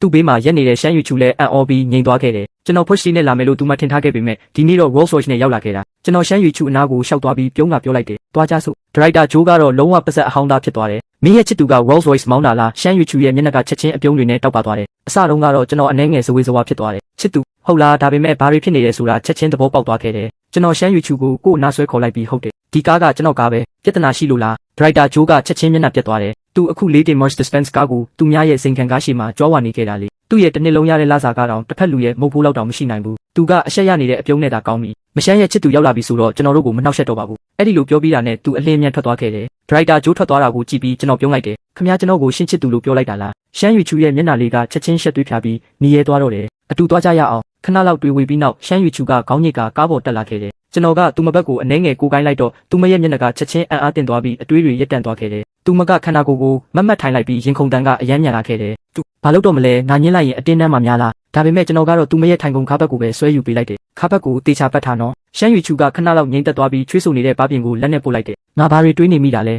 ထိုင်ကုန်ခါပတ်ပေးတာလေးကိုပဲအတွေးတွေအများကြီးလွန်ကဲတွေးမိခဲ့တာနေ့လယ်စာစားပြီးတဲ့နောက်ကျွန်တော်ရှမ်းရွေချူကိုတနေရာခေါ်သွားခြင်းလို့ဖုန်းဆက်လိုက်တယ်ဒါပေမဲ့သူမကနောက်ထပ်ချိန်ထားတာရှိသေးတယ်လို့ပြောခဲ့တယ်သူမကိုလိုက်ပို့ပြီးတဲ့နောက်အင်တာဗျူးကျင်းပတဲ့နေရာကိုရောက်လာခဲ့တယ်ရောက်ချင်းပဲဒီနေရာကိုရင်းနှီးနေတယ်လို့ခံစားလိုက်ရတယ်ဒါကအရင်ကရောက်ဖူးခဲ့တဲ့နေရာပဲဒူချန်တက်နေတဲ့တက္ကသိုလ်မျိုးပဲဖြစ်နေတယ်ပြဿနာမရှိဘူးငါတွေးလိုက်တယ်ဒူချန်ကိုခေါ်ပြီးအတူဈေးသွားဝယ်ရင်ရတာပေါ့ဖုန်းထုတ်လိုက်ပြီးသူမစီကို message ပို့လိုက်တယ်အဲ့ဒီအချိန်မှာဒူချန်ကအဆောင်ထဲမှာတငယ်ချင်းနဲ့စကားပြောနေတယ်ဝါ message ကိုမြင်လိုက်တာနဲ့သူမအရန်စိတ်လှုပ်ရှားသွားတယ်အဲ့ဒီအချိန်မှာအခန်းဖော်တွေပြန်ရောက်လာတယ်အင်္ဂလိပ်သင်တန်းကနေပြန်လာပြီးချန်မင်းအကိုရောက်တော့မယ်တွားကြည့်ရအောင်ဟုတ်ပြီတွားကြည့်လိုက်ရအောင်ခဏအကြာမှာသူတို့အားလုံးကြောင်းတကားဝကိုရောက်လာကြတယ်သူတို့ရောက်လာတာနဲ့လူအများရဲ့အာယုံဆိုင်မှုကိုချက်ချင်းရရှိသွားတယ်ဒူချန်နဲ့သူမရဲ့အခန်းဖော်တယောက်ကတက္ကသိုလ်ရဲ့အလှဆုံးကျောင်းသူတွေထဲက2ယောက်ဖြစ်တယ်ကျွန်တော်ကားဟွန်းတီးလိုက်ပြီးကားမှန်ချလိုက်ကတက်တော်လို့လမ်းခေါ်လိုက်တယ်ဒူချန်ကကျွန်တော်ကိုမြင်တာနဲ့ချက်ချင်းပြေးလာပြီးကားတကားဖွင့်ကတက်လာတယ်ပတ်ဝန်းကျင်ကယောက်ျားလေးမိန်းကလေးတွေအားလုံးအံ့ဩနေတဲ့မျက်နှာတွေနဲ့ကြည့်နေကြချိန်မှာကျွန်တော်အရှိန်မြင့်မောင်ပြီးကျောင်းတကားကနေပျောက်ကွယ်သွားခဲ့တယ်နောက်မှာတော့ယောက်ျားလေးတွေရဲ့ဝမ်းနဲ့တန်တွေပဲကြံရစ်ခဲ့တယ်နတ်သမီးလိုကောင်မလေးကတခြားသူနဲ့ပါသွားပြီးငါချမ်းသာလာရင်ကားဝယ်ပြီးဒီကိုလာကြုံမယ်ချမ်းသာလာရင်လားအဲ့ဒီကားဘလောက်တန်လဲမင်းသိရလားအဲ့ဒါ Rolls Royce Cullinan ရွှန်8တန်းတန်တဲ့ကားကွာအိုဖျားကြီးငွေရှိရင်အရာအလုံးဝယ်လို့ရတာလားမဟုတ်ဘူးအမားပြင်လိုက်မယ်ငွေရှိရင်တကယ်ပဲအရာအလုံးဝယ်လို့ရတယ်အဲ့ဒီအချိန်မှာဒူချန်ကကားထဲမှာထိုင်ရင်ကျွန်တော်ကိုအံ့ဩတဲ့မျက်နှာနဲ့ကြည့်ပြီးအကိုဒီနေ့ပရှိကိုဘာလို့မမောင်းလာတာလဲကျွန်တော်ပြုံးလိုက်ပြီးပေါ့ပပြန်ဖြေလိုက်တယ်နောက်မှဈေးသွားဝယ်ဦးမှာဒီကားကကုန်တင်ကားလို့သုံးလို့ရတယ်ပစ္စည်းပိုဆန်တယ်ဒူချန်ကကျွန်တော်ကိုစိတ်ဆိုးတဲ့အကြည့်နဲ့ကြည့်လိုက်တယ်ဖော်ရှီကတေးပြီး Rolls Royce ကြီးတာမှုကုန်တင်ကားလို့သုံးမယ်ဆိုတာလားအဲ့ဒီစကားကိုဘသူကယုံမှလဲကျွန်တော်ကအေးဆေးဆေးပြန်ဖြေလိုက်တယ်နောက်မှရဲမောကိုသွားမယ်လိုချင်တာမှန်သမျှစိတ်ကြိုက်ဝယ်လိုက်ဒူချန်ရဲ့စိတ်ကိုကျွန်တော်ကောင်းကောင်းနားလဲတယ်သူမကကျွန်တော်စီကတခုခုလိုချင်တာပဲပတ်စံဆိုတာတော့ကျွန်တော်မရှားတဲ့အရာပဲဒူချန်ရဲ့မျက်လုံးတွေချက်ချင်းအယောင်တောက်လာတယ်ကျေးဇူးတင်ပါတယ်အကိုကုန်တိုက်ကိုဈေးဝယ်စုံနဲ့ရုံးတန်းစုံဆိုပြီးနှစ်ပိုင်းခွဲထားတယ်ဈေးဝယ်ပြီးတဲ့နောက်ဒူချန်ကိုအောက်ထက်ကကော်ဖီဆိုင်ကိုခေါ်သွားခဲ့တယ်ကိတ်မုံစားနေတော့အစားတောက်ဖို့တမတယောက်ကကုန်တိုက်ဝင်ပေါက်ကိုအပြေးရောက်လာတာမြင်လိုက်တယ်လုံခြုံရေးဝန်ထမ်းကသူ့ကိုတားလိုက်တယ်တောင်းပန်ပါတယ်အစားတောက်ဖို့တမတွေဝင်ခွင့်မရှိပါဘူးပို့ဆောင်ရေးတမကတောင်းပန်ပြီးပြောလိုက်တယ်အကိုရေဒီတစ်ခေါက်လောက်တော့ခွင့်ပြုပေးပါကျွန်တော်အော်ဒါပို့ချိန်9မိနစ်ပဲကျွန်တော်လိုပါကျေးဇူးပြုပြီးဝင်ခွင့်ပေးပါမရဘူးဒါကကုန်တိုက်ရဲ့စီးမြင်မယ်မင်းကိုဝင်ခွင့်ပေးလိုက်ရင်ငါးလစာအဖြတ်ခံရလိမ့်မယ်အစားတောက်ဖို့တမကထပ်ပြီးတောင်းပန်လိုက်တယ်အကိုရေဒီအော်ဒါကယွမ်180တန်ပါတယ်ဒီတစ်ခေါက်လောက်ပဲမျက်နှာသာပေးပြီးဝင်ခွင့်ပြုပေးပါသူကတောင်းပန်ရင်မတက်တာတဲ့အခြေအနေကိုရောက်နေပြီအော်ဒါပို့ရမယ့်တတ်မှတ်ချိန်ကလည်းမိနစ်အနည်းငယ်ပဲကျန်တော့တာကြောင့်ကျွန်တော်စိတ်မချမ်းမသာနဲ့ရှောက်သွားလိုက်တယ်ဘာဖြစ်နေတာလဲလို့ကျွန်တော်မေးလိုက်တယ်လုံခြုံရေးဝန်ထမ်းကရှင်းပြတယ်ဝင်ခွင့်မပေးချင်တာမဟုတ်ပါဘူးကျွန်တော်လည်းဝန်ထမ်းတစ်ယောက်ပဲစီးမြင်းကိုမဖောက်ဖျက်ရဲပါဘူးအဲ့ဒီစကားကိုကြားလိုက်တော့ကျွန်တော်ဒေါသထွက်သွားတယ်ဒီလိုစီးမြင်းမျိုးကလူတွေကိုတိတိတတ်တာခွဲခြားဆက်ဆံနေတာပဲကြည့်ရတာဒီကုန်တိုက်စီမံခန့်ခွဲရေးကိုတေချာသင်ခန်းစာပေးရတော့မယ်ဒီကိစ္စကိုနောက်မှရှင်းမယ်အစားတောက်ဖို့တမကစိုးရိမ်တကြီးနဲ့ဝင်ပေါက်ဖက်ကိုကြည့်နေတော့ကျွန်တော်ပြောလိုက်တယ်အကိုအခုဝင်သွားလိုက်ပါဒီကိစ္စကိုကျွန်တော်ဖြေရှင်းပေးမယ်အစားတောက်ဖို့တမကကျေးဇူးတင်ပြီးဝင်ဖို့ပြင်လိုက်တယ်ဒါပေမဲ့သူဝင်တော့မဲ့အချိန်မှာမာနာကြီးတဲ့အတန်ထွက်ပေါ်လာတယ်အဲ့ဒီအစားတောက်ဖို့တမကိုရက်လိုက်စမ်းဘသူကသူ့ကိုဝင်ခွင့်ပေးလိုက်တာလဲကျွန်တော်မျက်မှောင်ကျုပ်ပြီးလှည့်ကြည့်လိုက်တယ်ဝစ်စုံသေးသက်စွာဝတ်ထားတဲ့အမျိုးသားတစ်ယောက်ကလုံခြုံရေးဝန်ထမ်းကိုအော်ဟေးရင်ရှောက်လာနေတယ်ဒီလိုလူမျိုးတွေကိုဝင်ခွင့်ပေးတာငါတို့ကုန်တိုက်ရဲ့ဂုံတိတ်ခါကိုထိခိုက်စေတယ်ဆိုတာမသိဘူးလားကျွန်တော်ချက်ချင်းပြန်ပြောလိုက်တယ်ဂုံတိတ်ခါထိခိုက်တယ်ဟုတ်လားရေးစရာကောင်းလိုက်တာကျွန်တော်ပြောလိုက်တာနဲ့လက်ထောက်မန်နေဂျာကလှည့်ကြည့်ပြီးမေးလိုက်တယ်မင်းကဘသူလဲကျွန်တော်ဘသူလဲဆိုတာအရေးမကြီးဘူးအစားတောက်ဖို့တမားတွေနဲ့ချုပ်ဖို့ဝန်ထမ်းတွေကိုဝင်ခွင့်ပိတ်ပင်ဖို့ဘသူကခမားကိုအာဏာပေးထားတာလဲဆိုတာကျွန်တော်သိချင်တာပဲဆွေးနွေးပွဲကိုလည်းဝင်မရှုံနဲ့ဒါအပြင်ငါတို့ကုမ္ပဏီရဲ့ဆုံးဖြတ်ချက်တွေကိုဝင်ဆွတ်ဖက်ဖို့ဘသူကမင်းကိုအခွင့်အရေးပေးထားတာလဲကျွန်တော်ကတီတီငိမ့်ငိမ့်နဲ့ပြန်ပြောလိုက်တယ်ဒီအဆောက်အုံရဲ့ပိုင်ရှင်ကကျွန်တော်မို့လို့ပဲအဲ့ဒီစကားထွက်လာတာနဲ့အားလုံးအံ့ဩသွားကြတယ်ဒူချမ်းရဲ့ပါဇက်ဟာအဟောင်းသားဖြစ်သွားပြီးသူမရဲ့မျက်နှာတစ်ခုလုံးမယုံနိုင်တဲ့အမှုအရာနဲ့ပြည့်နေတယ်အဲ့ဒီအချိန်မှာလက်ထောက်မန်နေဂျာကရေမောလိုက်ပြီးသူ့မျက်နှာမှာလောင်ပြောင်တဲ့အပြုံးပြည့်နဲ့ဘာဟန်ဆောင်နေတာလဲဒီအဆောက်အုံတစ်ခုလုံးမင်းပိုင်တာဆိုရင်ငါကရောမော်လောကကိုကာကွယ်တဲ့အုပ်ထိန်းသူဖြစ်ရတော့မလားဒီအယူကဘဲကပေါ်လာတာလဲအဲ့ဒီစကားကိုကြားတော့ကျွန်တော်ဘာမှပြန်မပြောတော့ဘူးဖုန်းကိုထုတ်ပြီးဖုန်းတစ်ခေါ်ပဲခေါ်လိုက်တယ်အိုင်အဆောက်အုံရဲ့အပေါ်ဆုံးထပ်အစည်းအဝေးခန်းမှာဥက္ကဋ္ဌကအိမ်ယာစီမံခန့်ခွဲရေးကုမ္ပဏီရဲ့တာဝန်ခံဂူရီဟန်ကအလေးနဲ့ထားတဲ့မျက်နှာထားနဲ့ပြောလိုက်တယ်အားလုံးလည်းဒီအဆောက်အုံရဲ့ပိုင်ရှင်အစ်စ်အကြောင်းကြားဘူးကြမှာပါပိုင်ရှင်အစ်စ်ဘဲချိန်လာရောက်စစ်ဆေးမလဲမသိသေးတာကြောင့်ဝန်ထမ်းတွေကိုတေချာကြက်မှတ်ထားပြီးမစ္စတာကျန်းရှိမှာအကောင်းဆုံးအမြင်ရအောင်လုပ်ထားရမယ်အကယ်၍အိမ်ယာစီမံခန့်ခွဲရေးစာချုပ်ကိုထပ်မံမချုပ်နိုင်ရင်ငါတို့ကုမ္ပဏီအကြီးအကျယ်ထိခိုက်သွားလိမ့်မယ်အဲ့ဒီအချိန်မှာပဲသူ့ဖုန်းမြည်လာတယ်ဖုန်းခေါ်သူကိုမြင်လိုက်တာနဲ့ဂူရီဟန်ကချက်ချင်းထားရက်ပြီးလေးလေးစားစားပြန်ဖြေလိုက်တယ်မစ္စတာကျန်းဘာများအမိန့်ရှိပါသလဲအစည်းအဝေးခန်းတစ်ခုလုံးချက်ချင်းတိတ်ဆိတ်သွားတယ်ဂူရီဟန်ရဲ့မျက်နှာလည်းတင်းမာသွားတယ်အဲ့ဒီနောက်ဖုန်းထဲကနေအေးဆက်တဲ့အတန်ထွက်ပေါ်လာတယ်မင်းကို3မိနစ်ပဲပေးမယ်ကုန်တိုက်ရဲ့တောင်ဘက်ဝင်ပေါက်ကိုချက်ချင်းလာခဲ့3မိနစ်အတွင်းမရောက်လာရင်အကျိုးဆက်ကိုမင်းဘာသာခံလိုက်မြန်မြန်လောက်ကြမစ္စတာကျန်းကိုဘဲကောင်သွားမျက်ထွက်အောင်လုပ်ရဲလဲဆိုတာချက်ချင်းစုံစမ်းစမ်းသူကအစည်းအဝေးခန်းထဲကနေအလင်းအမြန်ပြေးထွက်သွားတယ်အဲ့ဒီအချိန်မှာလက်ထောက်မန်နေဂျာကပို့ပြီးတောင်အရှက်မရှိရေမောလိုက်ပြီးမင်းတရုပ်ဆောင်တာတော့တကယ်တော့သားပဲမင်းကိုမသိတဲ့သူဆိုရင်တကယ်ပဲဒီနေရာရဲ့တထေးလို့ထင်သွားလောက်တယ် အဲ့ဒီနောက်သူကဒူချမ်းကိုမောက်မာစွာလှည့်ကြည့်ပြီးလှလိုက်တဲ့အလှလေးကြီးဒီလိုလူမျိုးနဲ့ဘာလို့အချိန်ဖြုံးနေတာလဲငါနဲ့တာလိုက်ခဲ့မင်းလိုချင်တာအကုန်ပေးမယ်ဒူချမ်းကမျက်နှာအေးအေးနဲ့ပြန်ပြောလိုက်တယ်ရှင်နဲ့လိုက်ဖို့လားအိမ်မက်ထဲမှာပဲဖြစ်နိုင်မယ်လက်ထောက်မန်နေဂျာရဲ့မျက်နှာချက်ချင်းမဲမောင်သွားတယ်သူဒေါသတကြီးပြောတော့မဲ့အချိန်မှာစကားတော်မဆုံးသေးခင်လူအုပ်ကြီးတစုကအဝေးကနေအလင်းမြန်ပြေးလာခဲ့တယ်ဥက္ကဋ္ဌကဘာလို့ဒီကိုရောက်နေတာလဲအဲ့ဒီစကားကိုကြားလိုက်တာနဲ့လက်ထောက်မန်နေဂျာရဲ့မျက်နှာချက်ချင်းဖြူဖြောသွားတယ်ဒါပေမဲ့ဂူရီဟန်ကတော့သူ့ကိုတစ်ချက်တောင်မကြည့်ပဲကျွန်တော်စီတိုက်ရိုက်လျှောက်လာပြီးမစ္စတာချန်ရောက်လာမယ်ဆိုတာဘာလို့ကြိုပြီးအတိမပေးတာလဲခင်ဗျာလက်ထောက်မန်နေဂျာကသူ့ဦးလေးစွန်စီပြေးသွားပြီးစိုးရိမ်တကြီးမေးလိုက်တယ်ဦးလေးစွန်ဘာတွေဖြစ်နေတာလဲဒီကောင်ကအယမ်းမောက်မာလုံးတာမဟုတ်ဘူးလားဦးလေးစွန်ကသူ့ကိုမျက်စောင်းထိုးကြည့်ပြီးအော်ဟစ်လိုက်တယ်တစ်စက်ပိတ်ထားသူကငါတို့အဆောက်အုံတစ်ခုလုံးရဲ့ပိုင်ရှင်အစ်စ်ပဲအဲ့ဒီစကားကြားတာနဲ့လက်ထောက်မန်နေဂျာအံ့အားသင့်ပြီးစကားတော်မထွက်နိုင်တော့ဘူးလူတိုင်းရှိမှအဆောက်အုံပိုင်ရှင်ကိုသူကိုယ်တိုင်လှောင်ပြောင်းခဲ့မှန်းသိလိုက်ရတော့အသက်တောင်ထွက်တော့မလို့ခံစားလိုက်ရတယ်ကျွန်တော်ကအေးဆက်တဲ့အတန်နဲ့ပြောလိုက်တယ်ဒီနေ့တာမလာခဲ့ရင်မင်းတို့ကငါအဆောက်အုံကိုဘယ်လိုစီမံခန့်ခွဲနေကြလဲဆိုတာသိမှာတော့မဟုတ်ဘူးစာချုပ်ကိုထက်ချုပ်မချုပ်ဆိုတာပြန်စဉ်းစားရတော့မယ်မစ္စတာချန်ဒီကိစ္စကလူများရဲ့အမြင်နဲ့သက်ဆိုင်ပါတယ်ဘယ်အယူကကျွန်တော်ကိုဒီလိုအခြေအနေမျိုးနဲ့တွန်းပို့လိုက်တာလဲမသိပါဘူးကြားထားတာကတော့အစားအသောက်ပို့သမားတွေနဲ့ပါဆယ်ပို့သမားတွေကိုဒီအဆောက်အုံထဲဝင်ခွင့်မပေးဘူးဆိုအဲ့ဒီစီးမြင့်ကိုဘသူကသတ်မှတ်ထားတာလဲကျွန်တော်စကားတော့မဆုံးသေးခင်ဂူရီဟန်ကသူ့ဘေးမှာရက်နေတဲ့ဒူဥက္ကဋ္ဌကိုချက်ချင်းလက်ကြည့်ပြီးမေးလိုက်တယ်ဒီအဆောက်အုံရဲ့လုံခြုံရေးကိုမင်းတာဝန်ယူထားတာမဟုတ်လားဒီမှာဘာတွေဖြစ်နေတာလဲဒူဥက္ကဋ္ဌကတော့ချွေးတွေနဲ့ရွှဲနေပြီးသားဖြစ်နေတယ်သူကချက်ချင်းလက်ထောက်မန်နေဂျာကိုပါရိုက်လိုက်ပြီးအော်ဟစ်လိုက်တယ်အတုံးမကျတဲ့ကောင်မင်းကိုငါတက်ပစ်မယ်ဒီစီးမြင့်ကိုကိုယ့်သဘောနဲ့ကိုထုတ်ဖို့ဘသူကခွင့်ပြုထားတာလဲဒူဥက္ကဋ္ဌကဒေါသတကြီးနဲ့လက်ထောက်မန်နေဂျာကိုစက်တိုက်ရိုက်နေတော့ကျွန်တော်ကအေးဆက်တဲ့အတန်နဲ့ပြောလိုက်တယ်တော်တော့အခုမှဟန်ဆောင်ပြစရာမလိုဘူးကမင်းရဲ့တူလေပြီးတော့ကျွန်တော်ဂူဟန်ဘက်ကိုလှည့်ပြီးဥက္ကဋ္ဌကူဒီနှစ်ယောက်နဲ့ထပ်ပြီးမပြောချင်တော့ပါဘူးဂူဟန်ကချက်ချင်းကောင်းညိတ်လိုက်တယ်ပြီးတော့သူ့နောက်ကလူအုပ်ဘက်ကိုမျက်နှာတင်းတင်းနဲ့လှည့်ကြည့်ပြီးပြောလိုက်တယ်လူကြီးမင်းတို့ကျွန်တော်ကတော့ဒုတိယညွှန်ကြားရေးမှူးကျင်းရှန်ဟာကျွန်တော်တို့ကုမ္ပဏီရဲ့အမှုဆောင်ဒါရိုက်တာဖြစ်ဆက်လက်တာဝန်ထမ်းဆောင်ဖို့မတင်တော်တော့ဘူးလို့ယုံကြည်ပါတယ်ဒါကြောင့်ဒုတိယညွှန်ကြားရေးမှူးကျင်းရှန်ကိုအမှုဆောင်ဒါရိုက်တာရာထူးကဖယ်ရှားပြီးဒါရိုက်တာဖွဲ့ကနေလည်းထုတ်ပယ်ဖို့အဆိုတင်သွင်းပါတယ်လုံခြုံရေးဌာနတာဝန်ခံတဲ့ဒုတိယညွှန်ကြားရေးမှူးကျင်းရှန်ကိုကုမ္ပဏီကနေချက်ချင်းအလုပ်ဖြုတ်ပြီးနောက်မယ်တော့မှပြန်မခန့်ဖို့သဘောတူသူတွေလက်ထောင်ပေးပါနောက်တစ်ခဏမှာတော့အမှုဆောင်ဒါရိုက်တာ10ယောက်ကျော်ကမဆိုင်မတော်ပဲလက်ထောင်လိုက်ကြတယ်ဒါကမစ္စတာကျန်းရဲ့ဒေါသကိုအမြန်ဆုံးညှိသက်စေမဲ့နီလန်ပဲယာဒူးကဖယ်ရှားခံလိုက်ရတဲ့ဒုတိယညွှန်ကြားရေးမှူးကျင်းရှန်ကတော့လုံးဝမျှော်လင့်ချက်ကင်းမဲ့သွားတယ်တကယ်လို့အကြမ်းဖက်မှုသာဖြစ်ပွားခဲ့ရင်တော့ဒါဟာဒုတိယညွှန်ကြားရေးမှူးကျင်းရှန်ကိုတိုက်ရိုက်ထိခိုက်စေတဲ့ကိစ္စဖြစ်နေမှာပဲဂူဟန်ကပြုံးပြီးကျွန်တော်စီလျှောက်လာတယ်မစ္စတာကျန်းပြဿနာနှစ်ခုလုံးကိုကျွန်တော်ဖြေရှင်းပြီးပါပြီစာချုပ်တက်တန်းတိုးတဲ့ကိစ္စကရောဘယ်လိုလုပ်မလဲခင်ဗျာအဲ့ဒီစကားကိုကြားတော့ကျွန်တော်တီတီငိမ့်ငိမ့်ပဲပြောလိုက်တယ်ဒီလိုကိစ္စမျိုးနောက်တစ်ခါလုံးဝမဖြစ်ရတော့ဘူးထပ်ဖြစ်ရင်တော့စာချုပ်ကိုချက်ချင်းဖျက်သိမ်းမယ်အဆောက်အုံကိစ္စကိုဖြေရှင်းပြီးတဲ့နောက်ကျွန်တော်အရှိမျိုးစုံဘီလာအိမ်ကိုပြန်လာခဲ့တယ်ရုတ်တရက်အိမ်တော်ထိန်ချမ်းဖူကကျွန်တော်စီရောက်လာပြီးသူ့တခင်မကကျွန်တော်ကိုညစာစားဖို့ဖိတ်ချင်တယ်လို့ပြောလာတယ်ဘာရည်ရွယ်ချက်ရှိတာပါလဲဘာရည်ရွယ်ချက်ရှိတာလဲဆိုတာကျွန်တော်လည်းသိချင်နေခဲ့တယ်ဘီလာအမှတ်2ရဲ့ပိုင်ရှင်ကိုလည်းသိချင်နေခဲ့တယ်အထဲကိုဝင်လိုက်တာနဲ့စပင်အနီရောက်မိန်းကလေးကကျွန်တော်ကိုအပြုံးနဲ့ကြိုဆိုလိုက်တယ်မင်္ဂလာပါမစ္စတာချန်ကျမကရရှိမင်းပါဘီလာအမှတ်2ရဲ့ပိုင်ရှင်ပါခဏလောက်စကားပြောပြီးနောက်ကျွန်တော်ပြောလိုက်တယ်မစ္စရဲ့ဒီညကျွန်တော်ကိုညစာဖိတ်တာကတွေးဆုံမိတ်ဆက်ဖို့တက်တော့မဟုတ်ဘူးလို့ထင်ပါတယ်ရရှိမင်းကသူ့လုံနေတဲ့လက်မှုပစ္စည်းကိုချလိုက်ပြီးအပြုံးနဲ့ပြောလိုက်တယ်တကယ်တော့အရင်တစ်ခေါက်ကရှင်ရောင်းခဲ့တဲ့ဓာဟုံဖော်လက်ဖက်ကိုကျမအဖိုးအရန်သဘောကျသွားလို့နောက်ထပ်ထပ်ဝယ်ချင်နေပါတယ်အဲ့ဒီစကားကိုကြားတော့ကျွန်တော်နားလည်သွားပြီးပြုံးလိုက်တယ်အဖိုးကြီးသဘောကျတယ်ဆိုရင်ကျွန်တော်လက်ဖက်6နည်းနည်းကိုကျေးဇူးတင်လက်ဆောင်ဖြစ်ပေးလိုက်ပါမယ်ကျွန်တော်အတင်းပေးချင်နေတဲ့အတွက်ရရှိမင်းလည်းမငင်းနိုင်တော့ဘူးဒါဆိုရဲ့မိသားစုကမစ္စတာကျန်းရဲ့ကျေးဇူးကိုဝမ်းမြောက်ဝမ်းသာလက်ခံလိုက်ပါတယ်ရှန်ဟိုင်းမှာနှစ်ပေါင်းများစွာအခြေစိုက်လာတဲ့ဒီလိုအင်အားကြီးမိသားစုနဲ့ဆက်ဆံရေးကောင်းတစ်ခုတိစောက်ထားနိုင်ရင်အနာဂတ်အတွက်တေချာပေါက်အကျိုးရှိလာမှာပဲကျွန်တော်ထွက်သွားပြီးနောက်ရရှိမင်းကမျက်လုံးတောက်ပစွာနဲ့ကျန်းမှုကိုပြောလိုက်တယ်မစ္စတာကျန်းကတကယ်ပဲတာမန်လူမဟုတ်ဘူးသူ့ကိုတုံဟိုင်စီမန်ကိန်းမှာပါဝင်ခိုင်းတဲ့တယ်လို့ထင်လားခဏလောက်စဉ်းစားပြီးနောက်ကျန်းဖူကပြန်ဖြေတယ်တခင်မတုံဟိုင်စီမန်ကိန်းရဲ့တန်ဖိုးကယွမ်3ဘီလီယံကျော်ရှိပါတယ်ကျွန်တော်ယုံကြည်တာကမစ္စတာကျန်းမှာအရေးချင်းလုံလောက်ပါတယ်ဒါပေမဲ့မူရွံအုပ်စုနဲ့ရင်ဆိုင်ရတာတော့မလွယ်နိုင်ပါဘူးအဲ့ဒီစကားကိုကြားတော့ရရှိမင်းကမျက်မှောင်ကျုပ်လိုက်တယ်လက်ဆောင်ကိုပို့ပေးပြီးပြီလားကျွန်တော်ကတော့မူရွံအုပ်စုရဲ့ဘလို့ပဲစီယုံလုံးဝလက်မခံခဲ့ပါဘူးအဲ့ဒီစကားကိုကြားတော့ရရှိမင်းကစိတ်ပြက်လက်ပြက်နဲ့တိတ်ဆိတ်သွားတယ်အိမ်ပြန်ရောက်ပြီးတော့ညတကောင်တီမှာယွမ်1ဘီလီယံထောက်ပံ့ရေးအပ်ကိုဖွင့်လိုက်တယ်ချက်ချင်းအတိပေးတန်ထွက်လာပြီးပစ္စည်းအသစ်တွေထပ်တိုးထားတယ်လို့ပြသလာတယ်ခန္ဓာကိုယ်စွမ်းရည်မြင့်တင်စေးလျှော့စေးတပြားအမြင့်ဆုံးဆွဲဆောင်မှုစွမ်းအားလျှော့စေးတပြားဒီပစ္စည်းနှမျိုးကိုမြင်တော့ကျွန်တော်ခဏလောက်စဉ်းစားနေမိတယ်ထားလိုက်တော့အရင်ဆုံးဒီနှမျိုးကိုဝယ်လိုက်တာပေါ့ဝယ်ယူမှုအောင်မြင်ပါသည်ခံမှန်းပို့ဆောင်ချိန်က9မိနစ်ဖြစ်ပါတယ်ဝယ်ယူထားတဲ့ပစ္စည်းတွေပို့ဆောင်ပြီးပါပြီကျေးဇူးပြု၍တင့်ပစ္စည်းစရင်းကိုစစ်ဆေးပေးပါကျွန်တော်ပစ္စည်းနှစ်ခုရဲ့ဖော်ပြချက်ကိုတေချာဖတ်ကြည့်လိုက်တယ်ခန္ဓာကိုယ်စွမ်းရည်မြင့်တင်စေးတောက်သုံးပြီးနောက်အသုံးပြုသူရဲ့ခန္ဓာကိုယ်စွမ်းရည်ကိုတိတိတတ်တာတိုးတက်ကောင်းမွန်စေတယ်ကြံတဲ့အကျိုးသက်ရောက်မှုတွေကိုတော့အသုံးပြုသူကိုယ်တိုင်ဆက်လက်ရှာဖွေတွေ့ရှိရမှာဖြစ်တယ်အမြင့်ဆုံးဆွဲဆောင်မှုစွမ်းအားအသုံးပြုသူရဲ့ဆွဲဆောင်မှုအဆင့်ဟာအမြင့်ဆုံးထိရောက်ရှိသွားမယ်ဒီဆွဲဆောင်မှုကိုဖော်ပြမလားဖျောက်ထားမလားဆိုတာကိုအသုံးပြုသူကစိတ်ကြိုက်ထိန်းချုပ်နိုင်တယ်ပစ္စည်းနှစ်ခုကိုကြည့်ရင်ကျွန်တော်အပြုံးမထိန်နိုင်ပဲပြုံးမိသွားတယ်စိတ်ဝင်စားဖို့ကောင်းတာပဲနှစ်ခုလုံးကိုချက်ချင်းအသုံးပြုလိုက်တယ်ရုတ်တရက်ခန္ဓာကိုယ်တစ်ခုလုံးအလုံးပင်ပင်ပန်းနွမ်းနေလာတယ်ကျွန်တော်အိပ်ယာပေါ်လဲကျသွားပြီးနှစ်နှစ်ချိုက်ချိုက်အိပ်ပျော်သွားခဲ့တယ်နောက်တနေ့မနက်အိပ်ယာနိုးလာတဲ့အချိန်မှာကျွန်တော်ခန္ဓာကိုယ်ထဲကအင်အားကိုခံစားရတယ်ဘလောက်အထိအားကောင်းလာပြီလဲဆိုတာစမ်းကြည့်ခြင်းခဲ့တယ်ဒါကြောင့်ကျွန်တော်ဘလောက်တန်မာလာပြီလဲသိရအောင်အိမ်နီးကဈေးကြီးတဲ့ကင်းတစ်ခုကိုတွားပြီးကိုပိုင်နီးပြတယောက်ရှာဖို့လုပ်ခဲ့တယ်မထင်မှတ်ပဲအဲ့ဒီမှာဆူရှမ်းနဲ့ဆုံခဲ့ရတယ်ဆူရှမ်းကကျွန်တော်ကိုမြင်လိုက်တာနဲ့မျက်လုံးမခွာနိုင်တော့ပဲမျက်နှာနီးရဲသွားပြီးငေးကြည့်နေခဲ့တယ် အခြေအနေကိုတတိထားမိသွားတော့သူမကစကားလမ်းကြောင်းပြောင်းလိုက်ပြီးကျွန်တော်အတွက်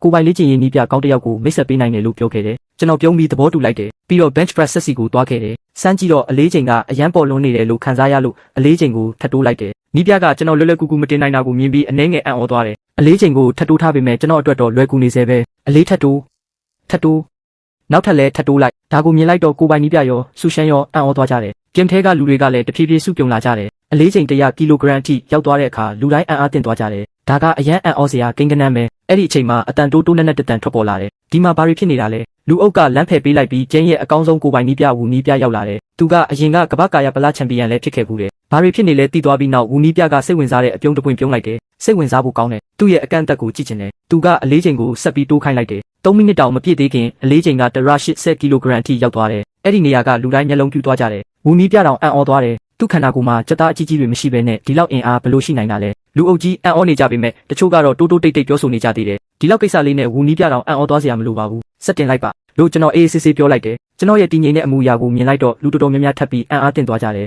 ်ဝူနီးပြကတော့ဆက်တိုးလိုက်အရင်နှစ်ရကီလိုဂရမ်အထိတင်လိုက်လို့ပြောလိုက်တယ်ကျွန်တော်မျက်နှာကတော့အပြောင်းလဲမရှိသေးဘူးအလေးချိန်ကိုအချိန်နှဲငယ်ထပ်တိုးပြီးနောက်ကျွန်တော်ရုတ်တရက်ရက်လိုက်ပြီးနီးပြကိုမေးလိုက်တယ်အခုဘယ်နှကီလိုရှိပြီလဲ260ကီလိုဂရမ်ပါလို့သူပြန်ဖြေတယ်ကျွန်တော်ခဏလောက်စဉ်းစားပြီးနည်းနည်းပဲရှိသေးတယ်300ကီလိုဂရမ်အထိတိုးလိုက်အဲ့ဒီစကားကြားလိုက်တာနဲ့လူတိုင်းမျက်နှာတောင်းတင်းသွားကြတယ်သူတကယ်ပဲအဲ့ဒီလိုပြောလိုက်တာလား260ကီလိုဂရမ်ကိုတောင်းနေတယ်လို့ပြောပြီး300ကီလိုဂရမ်အထိတိုးခိုင်းနေတယ်ဝူနီးပြကရှေ့တိုးလာပြီးတကယ်ပဲ300ကီလိုဂရမ်အထိတိုးချင်တာတေချာရဲ့လားအကာအကွယ်ပစ္စည်းမသုံးပဲ260ကီလိုဂရမ်ကိုမနိုင်တာတောင်အရန်ထူးခြားနေပြီအနေရများတယ်လို့ဝူနီးပြပြောလိုက်ပေမဲ့ကျွန်တော်အေးအေးဆေးဆေးပြန်ဖြေလိုက်တယ်ရပါတယ်ကျွန်တော်ရဲ့အကန့်အသတ်ကိုစမ်းကြည့်ချင်လို့ပါဖိအားမရှိဘူးဆိုရင်ကိုခန္ဓာအားဖြည့်စေးကအကျိုးသက်ရောက်မှာမဟုတ်ဘူးဝူနီးပြကခေါင်းငိတ်လိုက်တယ်ကောင်းပြီဆရာဘေးကရက်ကြည့်နေသူအတော်များများစိုးရိမ်စိတ်နဲ့တတွေးမျိုးချလိုက်ကြတယ်ကျွန်တော်မျက်မှောင်ကျုပ်ပြီး15ကီလိုဂရမ်ထပ်တိုးလိုက်ဝူနီးပြရဲ့အတန်ကအနှဲငယ်တုံရင်နေတယ်ကောင်းပါပြီဘေးမှာရက်နေတဲ့ရဲရှင်းမင်းက bench press အကြောင်းတိတ်မသိလို့နီးပြကိုအံ့ဩပြီးမေးလိုက်တယ်နီးပြဒီအလေးချိန်ကတကယ်ဒီလောက်တောင်ကြောက်စရာကောင်းလို့လားကိုပိုင်နီးပြကအလေးနဲ့ထားပြီးပြန်ဖြေတယ်ဒီလိုပြောရရင်ပိုနားလည်လိမ့်မယ်2019ခုနှစ်မှာတကယ်လို့သူက315ကီလိုဂရမ်ကိုမတင်နိုင်ခဲ့ရင်ကမ္ဘာစံချိန်ကိုချိုးဖျက်နိုင်တဲ့အဆင့်နဲ့အရန်နီးစပ်သွားမှာပဲဒီစကားကြားလိုက်တော့ရဲရှင်းမင်းအလွန်အံ့ဩသွားတယ်ကျွန်တော်ကိုကြည့်နေတဲ့သူမရဲ့မျက်ဝန်းတွေကအကြည့်ဟာပိုပြီးနည်းနည်းရှုပ်ထွေးလာခဲ့တယ်ကျွန်တော်မျက်ခုံးကိုအနှဲငယ်ပင်းလိုက်တယ်ဒီအလေးချိန်ကကျွန်တော်ရဲ့အကန့်အသတ်နာကိုရောက်လာပေမဲ့ထပ်တိုးနိုင်သေးတယ်ထပ်တိုးလိုက်ကျွန်တော်ဖြည်းဖြည်းချင်းထပ်တိုးခိုင်းလိုက်တယ်320ကီလိုဂရမ်320ကီလိုဂရမ်ဘေးမှာရက်ကြည့်နေတဲ့လူတွေရဲ့မျက်နှာပေါ်မှာစိတ်လှုပ်ရှားမှုတွေပေါ်လာခဲ့တယ်တချို့ဆိုရင်ဖုန်းတောင်ထုတ်ပြီးဗီဒီယိုတိုတွေဇက်ရိုက်ကူးနေကြတယ်ဝူနီးပြရဲ့အသက်ရှူတန်ကလည်းပုံမူပြင်းထန်လာတယ်336ကီလိုဂရမ်338ကီလိုဂရမ်338ကီလိုဂရမ်ရင်းတစ်ခုလုံးစူညံပွက်လောရိုက်သွားခဲ့တယ်ကမ္ဘာစံချိန်ကျိုးပြတ်သွားခဲ့ပြီးအကာအကွယ်ပစ္စည်းမသုံးတဲ့ bench press ကမ္ဘာစံချိန်ကိုချိုးဖျက်နိုင်ခဲ့တယ်ဂိမ်းတစ်ခုလုံးအုပ်အော်တောင်းတင်းဖြစ်သွားခဲ့တယ်တာမန်လူတွေအတွက်တော့ဒီကိန်းကနန်းကအထူးမထင်ရှားနိုင်ပေမဲ့ကာယပလသမားတွေအတွက်တော့ဒါဟာယုံကြည်ချက်တစ်ခုလိုအလွန်အရေးကြီးတဲ့မှတ်တိုင်တစ်ခုဖြစ်တယ်ဝူနီးပြကစိတ်လှုပ်ရှားနေခဲ့ပေမဲ့အားလုံးငြိမ်ငြိမ်နေကြလို့အော်ပြောလိုက်တယ်ဘာလို့လဲဆိုတော့ကျွန်တော်ကအကန့်အသတ်ကိုမရောက်သေးဘူးဆိုတာသူရှင်းရှင်းလင်းလင်းသိနေခဲ့လို့ပဲအလေးချိန်ကိုထပ်တိုးလိုက်ရ343ကီလိုဂရမ်အထိရောက်သွားတယ်ကျွန်တော်တင်နိုင်သေးပေမဲ့ပင်ပန်းနွမ်းနယ်လာတာကိုတိတိတတ်တာခံစားလိုက်ရတယ်ဒါဟာကျွန်တော်လက်မောင်းအင်အားရဲ့အကန့်အသတ်ပဲပတ်ဝန်းကျင်ကဂျင်းဝါသနာရှင်အားလုံးစိတ်လှုပ်ရှားမှုတွေနဲ့ပြည့်နှက်နေကြတယ်ဘာလို့လဲဆိုတော့သူတို့ဘဝမှာဒီလိုမြင်ကွင်းမျိုးကိုတစ်ခါမှမမြင်ဘူးကြလို့ပဲအရင်ကကီလို300ကျော် bench press တင်ဘူးတဲ့သူတော့မရှိခဲ့ဘူးပိုပြီးအရေးကြီးတာကတော့ဒီစံချိန်တစ်ကိုတရုတ်လူမျိုးတစ်ယောက်ကတင်နိုင်ခဲ့တာပဲအကိုကြီးဒီနေ့ကစပြီးခင်ဗျားကကျွန်တော်ရဲ့အကိုကြီးပဲမဟုတ်သေးဘူးကျွန်တော်ရဲ့မွေးစားဖေပဲကျွန်တော်လည်းအယံပျော်သွားတယ်ဒီလောက်အထိကိုလက်ကျန်ခိုင်လာမယ်လို့တစ်ခါမှမမျှော်လင့်ခဲ့ဘူးအဲ့ဒီဆေးကတကယ်ကိုအံ့ဩဖို့ကောင်းတယ်အဲ့ဒီဆေးရဲ့စွမ်းအားကိုအပြည့်အဝဖွင့်သုံးလိုက်ရင်ဘာတွေဖြစ်လာမလဲဆိုတာကျွန်တော်စပြီးစဉ်းစားမိတယ်ဝူနီးပြကစိတ်လှုပ်ရှားစွာနဲ့ကျွန်တော်ကိုကြည့်ပြီးပြောတယ်ကျန်းစရာလက်နက်အကူအညီမပါဘဲ bench press စပါးစံချိန်ကိုချိုးဖျက်နိုင်ခဲ့တဲ့အတွက်ဂုဏ်ယူပါတယ်ကျွန်တော်ပြုံးပြီးလက်ရန်ကပြောလိုက်တယ်အဲ့ဒါကဘာမှမဟုတ်ပါဘူးဒီ bench press စံချိန်ကတရားဝင်ပြိုင်ပွဲမှာတင်ထားတဲ့စံချိန်တောင်မဟုတ်သေးဘူးတကယ်ဒါတရားဝင်ပြိုင်ပွဲမှာဝင်ပြိုင်ရင်ဒီထက်ပိုကောင်းတဲ့ရလဒ်ကိုတောင်ရနိုင်အောင်မယ် bench press ပြိုင်ပွဲမှာတော့ဝင်ပြိုင်ဖြစ်ရင်ကျွန်တော်အလွယ်တကူပိုဆွဲနိုင်မှာပဲအဲ့ဒီလိုပြောပြီးကျွန်တော်ခက်မှအပြုံးတပွင့်နဲ့ပြောလိုက်တယ်ဒီအလေးချိန်ကတာမန်လူတွေအတွက်ပဲကျွန်တော်ကတော့ထပ်ပြီးလေ့ကျင့်ဖို့လိုသေးတယ်ရဲရှင်းမင်းကမျက်လုံးလှန်ပြီးကြည့်လိုက်တယ်ကျွန်တော်နောက်နေတာလို့သူမှထင်နေပုံရတယ်ဝူနီးပြကအမြန်လျှောက်လာပြီးပြောတယ်ကျန်းစရာခင်ဗျားအတွက် black gold vic ကိုကျွန်တော်အတည်ပြုပေးလိုက်ပါပြီနောက်မှာ gym အသုံးစရိတ်အားလုံးကို bit အခွင့်အရေးနဲ့အသုံးပြုနိုင်ပါတယ် diamond အသုံးပြုခါအားလုံးကိုကင်းလွတ်ခွင့်ပေးပါမယ်ဝူနီးပြက game ရဲ့အစုရှယ်ယာပိုင်ရှင်တစ်ယောက်ဖြစ်လို့ bit ကတ်ထုတ်ပေးနိုင်တဲ့အာဏာရှိပါတယ်အရေးကြီးဆုံးကတော့ဒီစံချိန်ချိုးခဲ့တဲ့အောင်မြင်မှုကနေအကျိုးအမြတ်အများကြီးရနိုင်မဲ့ရည်ရွယ်ချက်လည်းရှိနေတာပဲသူ့ရဲ့အတိတ်ဘယ်ကိုကျွန်တော်ချက်ချင်းသဘောပေါက်သွားတယ်ကျွန်တော်ပြုံးပြီးလက်ခံလိုက်တယ်ညနေ9:00 နာရီမှာအိမ်ပြန်ရောက်ခဲ့တယ်တစ်ချိန်တည်းမှာပဲတို့ရင်တရုတ် TikTok ပေါ်မှာဗီဒီယိုတစ်ခုအလွန်ပြန့်နှံ့သွားခဲ့တယ် like ပေါင်း1,000,000ကျော်ရရှိခဲ့ပြီး comment ပေါင်း1,000,000ကျော်တက်လာခဲ့တယ် comment အပိုင်းကတော့လုံးဝပေါက်ကွဲသွားခဲ့တယ်ဒါကတကယ်အစ်စ်လား343ကီလိုဂရမ်ကိုတကယ်မနိုင်နိုင်တင်နိုင်တာလားဒီလူကတကယ်မယုံနိုင်တော့အောင်အားကောင်းတာပဲကျွန်တော်မှတ်မိသလောက်အရင်ကမ္ဘာစံချိန်က338ကီလိုဂရမ်မဟုတ်ဘူးလားဒါကအတုအယောင်ဖြစ်ရမယ်သူ့ကိုကြည့်ပါဦး ကြွသားတော်အဲ့ဒီလောက်မှကြီးဘူးလေခမဲ့ရေးထားတဲ့သူတွေကနှစ်ဖက်ကွဲပြီးညှင်းခုန်နေကြတယ်တချို့ကဗီဒီယိုရဲ့အစစ်အမှန်ဖြစ်မှုကိုတန်တရားဝင်နေကြပေမဲ့ဒီဗီဒီယိုရဲ့ရေပန်းစားမှုကအရှိန်ဟုန်နဲ့မြင့်တက်သွားပြီး trending စရင်ရဲ့အဆင့်3ကိုရောက်သွားခဲ့တယ်တစ်ဖက်မှာတော့ကျင်းနေတုံးရှန်ပြည်နယ်မှာကြွသားတောင်တင်းတဲ့လူတစ်ယောက်ကဗီဒီယိုကိုတေချာစွာကြည့်နေခဲ့တယ်အလေးမတင်တဲ့ပုံစံကိုကြည့်လိုက်တော့လိမ်လည်ထားတဲ့အရေးအယောင်လုံးဝမတွေ့ရဘူးအဲ့ဒီအခါသူချက်ချင်းစိတ်လှုပ်ရှားသွားတယ်ဒီစံချိန်ကအဖက်တရားဝင်ပြိုင်ပွဲမှာတင်ထားတာမဟုတ်ပေမဲ့ပြိုင်ပွဲဝင်ရဲ့အင်အားကတော့တန်တရားဝင်စရာလုံးဝမရှိဘူးသူခမဲ့မှာကျန်းစရာကို343ကီလိုဂရမ်ကမ္ဘာစံချိန်တင်နိုင်ခဲ့တဲ့အတွက်ဂုဏ်ယူပါတယ်ဒါဟာတရုတ်နိုင်ငံရဲ့ဂုဏ်ယူစရာပါလို့ရေးတင်လိုက်တယ်အဲ့ဒီခမဲ့တက်လာတာနဲ့ခမဲ့အပိုင်းကထပ်ပြီးပောက်ကွဲသွားပြန်တယ်ဝါဆရာမော်တောင်ရောက်လာပြီဆရာမော်တောင်ဒီဗီဒီယိုကိုအတီးပြုတ်ပေးလိုက်ပြီအရင်ကဝေဖန်နေတဲ့သူတွေအခုပြန်လာပြီးပြောကြပါဦးတစ်ဖက်မှာတော့ကျွန်တော်ကအိမ်မှာ Honor Kings Game ဆော်ရင် Yuan Trillion ထောက်ပံ့ကြေးရဖြစ်တဲ့တကောင်ရန် refresh ကိုစောင့်နေခဲ့တယ်အဲ့ဒီအချိန်မှာ message တွေအဆက်မပြတ်ဝင်လာခဲ့တယ်တစောင်းကတော့ရဲရှင်းမင်းစီကပါစာသုံးလုံးပဲရေးထားတယ်မင်း trend တက်နေပြီကျွန်တော်နည်းနည်းစိတ်ရှုပ်သွားတယ်ဘာကိစ္စနဲ့ trend တက်ရတာလဲရဲရှင်းမင်းကနောက်ထပ် message တစ်စောင်းထပ်ပို့လာတယ် short video ကိုဖွင့်ကြည့်အခုမင်းက trending list ရဲ့နံပါတ်1ပဲကျွန်တော်တော့ရင်တရုတ် TikTok ကိုဖွင့်ပြီးစစ်ကြည့်လိုက်တယ်မြင်လိုက်တဲ့အခိုက်အတန့်မှာပဲကျွန်တော်အံ့အားသင့်သွားခဲ့တယ် trending စရင်ရဲ့နံပါတ်1အထိတက်သွားခဲ့တာပဲကျွန်တော်ပြုံးလိုက်ပြီးခမက်အပိုင်းကိုထပ်ဖက်ကြည့်လိုက်တယ်ကျွန်တော်ခေါင်းကိုသာအသာရမ်းလိုက်မိတယ်အရင်ကတည်ငြိမ်နေတဲ့အမူအရာကချက်ချင်းပျောက်ကွယ်သွားခဲ့တယ်တကောင်ရန်ရောက်လာတော့ဒူရင်တရုတ် TikTok ကိုပိတ်လိုက်ပြီး Yuan Trillion ထောက်ပံ့ကြေးရကိုထပ်ဖွင့်လိုက်တယ်ချက်ချင်းပဲပစ္စည်းအသစ်2မျိုးပေါ်လာခဲ့တယ်ဂုံသတင်းချက်ကန်စရင်ထောက်ပံ့ဈေးနှုန်း10 yuan မိတ်ဆွေမှုတိုးပွားစေတဲ့ spray ထောက်ပံ့ဈေးနှုန်း10ပြားအရင်အတွေ့အကြုံတွေရှိထားပြီးသားဆိုတော့ဒီတစ်ခါတော့အရင်ဝယ်ပြီးနောက်မှဘာပစ္စည်းလဲဆိုတာစစ်ကြည့်ဖို့ဆုံးဖြတ်လိုက်တယ်ပစ္စည်းနှစ်ခုလုံးက15မိနစ်အတွင်းရောက်လာမယ်လို့ပြထားတယ်အဲ့ဒီနောက်ကျွန်တော် Honor Kings Game ကိုစိတ်အားထက်သန်စွာဆက်စော်နေခဲ့တယ်ဟန်ရှင်းကိုအကြိမ်ပေါင်းများစွာအနိုင်ယူပြီးတဲ့နောက်ပစ္စည်းပို့ရောက်ကြောင်းအသိပေးစာဝင်လာခဲ့တယ်အရင်လိုပဲပစ္စည်းရဲ့ဖော်ပြချက်ကိုအရင်ဖွင့်ကြည့်လိုက်တယ်ဂုံသတင်းအမှတ်တန်းပြည့်သွားတာနဲ့အသုံးပြုသူကကြာပန်းစုတစ်ခုရရှိပါလိမ့်မယ်စု3ကြိမ်ရပြီးတာနဲ့ဒီစရင်ကပျောက်ကွယ်သွားပါမယ် Friendship Overflow Spray ဒီဆေးဖြန်းကိုလူတစ်ယောက်အပေါ်အသုံးပြုလိုက်ရင်အဲ့ဒီလူဟာနောက်9မိနစ်အတွင်းအမှန်တရားကိုပဲပြောရတော့မယ်ပြီးရင်တော့ဆေးဖြန်းကအလိုလျောက်ပျောက်သွားမယ်ဒီပစ္စည်းနှစ်ခုကိုမြင်လိုက်တော့ရဲချင်းတလူလည်းဖြစ်ပြီးစိတ်ရှုပ်တလူလည်းဖြစ်သွားတယ်အဲ့ဒီအချိန်မှာစနစ်ကသတင်းပို့စာတစ်စောင်ပေါ်လာတယ်ကျွန်တော်ရဲ့ဂုံသတင်းအဆင့်ကလိုအပ်ချက်ကိုပြည့်မီသွားပြီလို့ဖော်ပြထားတယ်ခဏလောက်တော့ကျွန်တော်အံ့ဩသွားတယ်ဒီအရေးချင်းကိုဘယ်လိုရသွားတာလဲခဏအကြာမှာတော့အဖြေကိုမှတ်မိသွားတယ် trending စရင်ရဲ့နံပါတ်1ဖြစ်သွားတာကအဓိကအကြောင်းရင်းဖြစ်ရမယ်စိတ်လှုပ်ရှားပြီးစုလက်ခံမဲ့ကလုတ်ကိုနှိပ်လိုက်တယ်နောက်ထပ်သတိပေးစာတစ်ခုထပ်ပေါ်လာတယ်ပထမအဆင့်စုလက်ပါကာနီဟွိုင်ယာအီမိုလာတစီအရင်လိုရင်းနှီးတဲ့ခံစားချက်ကထပ်ပေါ်လာပြန်တယ်ဒီဇိုင်းထူးခြားတဲ့ကားတော့တစ်ချောင်းပေါ်လာတယ်ကျွန်တော်ဖုန်းကိုချက်ချင်းထုတ်ပြီးရှာကြည့်လိုက်တယ်ရလက်ကိုမြင်လိုက်တော့ထပ်ပြီးအံ့အားသင့်သွားတယ်ပါကာနီဟွိုင်ယာအီမိုလာကကဘာပေါ်မှာ9စီးတဲ့သာထုတ်လုပ်ထားတဲ့အလွန်ရှားပါတဲ့ limited edition ကားဖြစ်တယ်တန်ဖိုးကယူရို9တန်းခန့်တရုတ်ယွမ်တန်း40လောက်နဲ့ညီမျှတယ်အားကစားယုံကိုတွားလိုက်ယုံနဲ့ယွမ်တန်း40တန်ကားရမယ်လို့တခါမှမတွေးဘူးခဲ့ဘူးဒါတောင်ပထမအဆင့်စုလက်ပဲရှိသေးတယ်ကျန်တဲ့အဆင့်2ဆင့်ကိုစဉ်းစားလိုက်တာနဲ့ပိုပြီးစိတ်လှုပ်ရှားလာမိတယ်ဒုတိယအဆင့်စုလက်ကိုကြည့်လိုက်တော့မဖွင့်ရသေးပါလို့ပဲပြနေသေးတယ်အသုံးပြုသူရဲ့ဂုဏ်သတင်းအမှတ်တွေကအသုံးပြုသူရဲ့လှုပ်ဆောင်ချက်တွေကြောင့်ဖြစ်ပေါ်လာတဲ့တုံ့ပြန်မှုတွေအပေါ်မူတည်ပြီးတိုးလာတယ်တခြားသူတွေရဲ့ like နဲ့ comment တွေလည်းပါဝင်တယ်အခုတော့အားလုံးကိုကျွန်တော်နားလည်သွားပြီဂုဏ်သတင်းအမှတ်9တန်းရအောင်လုပ်ဖို့ကတကယ်မလွယ်ကူတဲ့ကိစ္စပဲကျွန်တော်ဖုန်းကိုပေါ့ပေါ့ပပလှိမ့်ကြည့်နေတော့ Day Live ကိုအမှတ်မထင်တွေ့သွားတယ်ကျွန်တော် follow လုပ်ထားတဲ့အမျိုးသမီး live လွှင့်သူတယောက်ရဲ့ live ထဲကိုဝင်သွားမိတယ်သူမနာမည်ကပစ္စတစ်ဖြစ်ပြီးအပြင်မှာ live လွှင့်နေခဲ့တယ်ညီကိုတို့တနာရီတွင်ကျမကိုရှာတွေ့တဲ့သူကို WhatsApp အကောင့်ပေးမယ်နော်အဲ့ဒီ live room ကချက်ချင်းပဲအရန်စီကားသွားတယ်ရှန်ဟိုင်းကကြည့်ရှုသူတော်တော်များများကစမ်းကြည့်ဖို့အားတက်တယ်ရောဖြစ်နေကြတယ် live နောက်ခံမြင်ကွင်းကိုကြည့်တော့ကျွန်တော်နဲ့ရင်းနှီးတဲ့နေရာလို့ခံစားရတယ်အဲ့ဒါအရှိစင်ကြီးဖုံပီလာအနီးကရင်ပြင်ဖြစ်မယ်ထင်တယ်တွားကြည့်လိုက်ရင်ကောင်းမလားဘာပဲဖြစ်ဖြစ်အရန်လဲနီးနေတာပဲမိနစ်အနည်းငယ်အကြာမှာတော့ live ကိုကြည့်ရင်ရင်ပြင်ဘက်ကိုကျွန်တော်ထွက်လာခဲ့တယ်မကြခင်မှာပဲအဲ့ဒီလွှင့်သူမိန်းကလေးကိုကျွန်တော်ရှာတွေ့သွားတယ်သူမရဲ့အလှကတကယ်ကိုထင်ရှားလွန်းတယ်သူမက beauty filter တောင်အသုံးမပြုထားဘူးလက်ကြည့်နေတဲ့ပရိသတ်တွေလည်းအံ့ဩသွားကြတယ် comment box ကလည်းချက်ချင်းပေါ်လို့ရိုက်သွားတယ်သူကမင်းတငယ်ချင်းလားညီလေးမရောက်လာတာမြန်လိုက်တာလို့ comment တွေတက်လာတယ်ကျွန်တော်ရဲပြီးပြောလိုက်တယ်ကျွန်တော်ကဒီနားမှာပဲနေတာပါ live နောက်ခံကိုကြည့်လိုက်တော့ရင်းနှီးတဲ့နေရာလို့ထင်လို့လာကြည့်တာပါ live နဲ့မိန်းကလေးကစိတ်ထဲမှာတွေးလိုက်တယ်ဒီရက်ကွက်ကချမ်းသာတဲ့သူတွေနေတဲ့နေရာပဲငါများချမ်းသာပြီးချုံမောတဲ့လူတစ်ယောက်နဲ့ဆုံမိတာလားသူမှစဉ်းစားလို့မပြီးသေးခင်ကျွန်တော်ကအမြန်ပဲပြောလိုက်တယ် beauty filter သုံးထားတဲ့ streamer လို့ထင်နေတာမင်းက6မင်းသမီးဖြစ်နေမယ်လို့မထင်ထားဘူးအပြင်မှာလဲလက်ထဲကအတိုင်းအတိအကျလှနေတယ်အဲ့ဒီစကားကိုကြားလိုက်တာနဲ့ live လွှင့်တဲ့မိန်းကလေးရဲ့မျက်နှာကဒေါသကြောင့်မြည်ရဲသွားတယ်နှက်ခမ်းကိုတင်းတင်းစိတ်ထားပြီးကျွန်တော်ကိုတွားကြိတ်ကစိုက်ကြည့်နေတယ်သူမစိတ်ထဲမှာတော့ရှင်ကတော့တကယ်ကိုစိတ်တူကိုကောင်းတဲ့လူပဲလို့ရေရွတ်လိုက်တယ်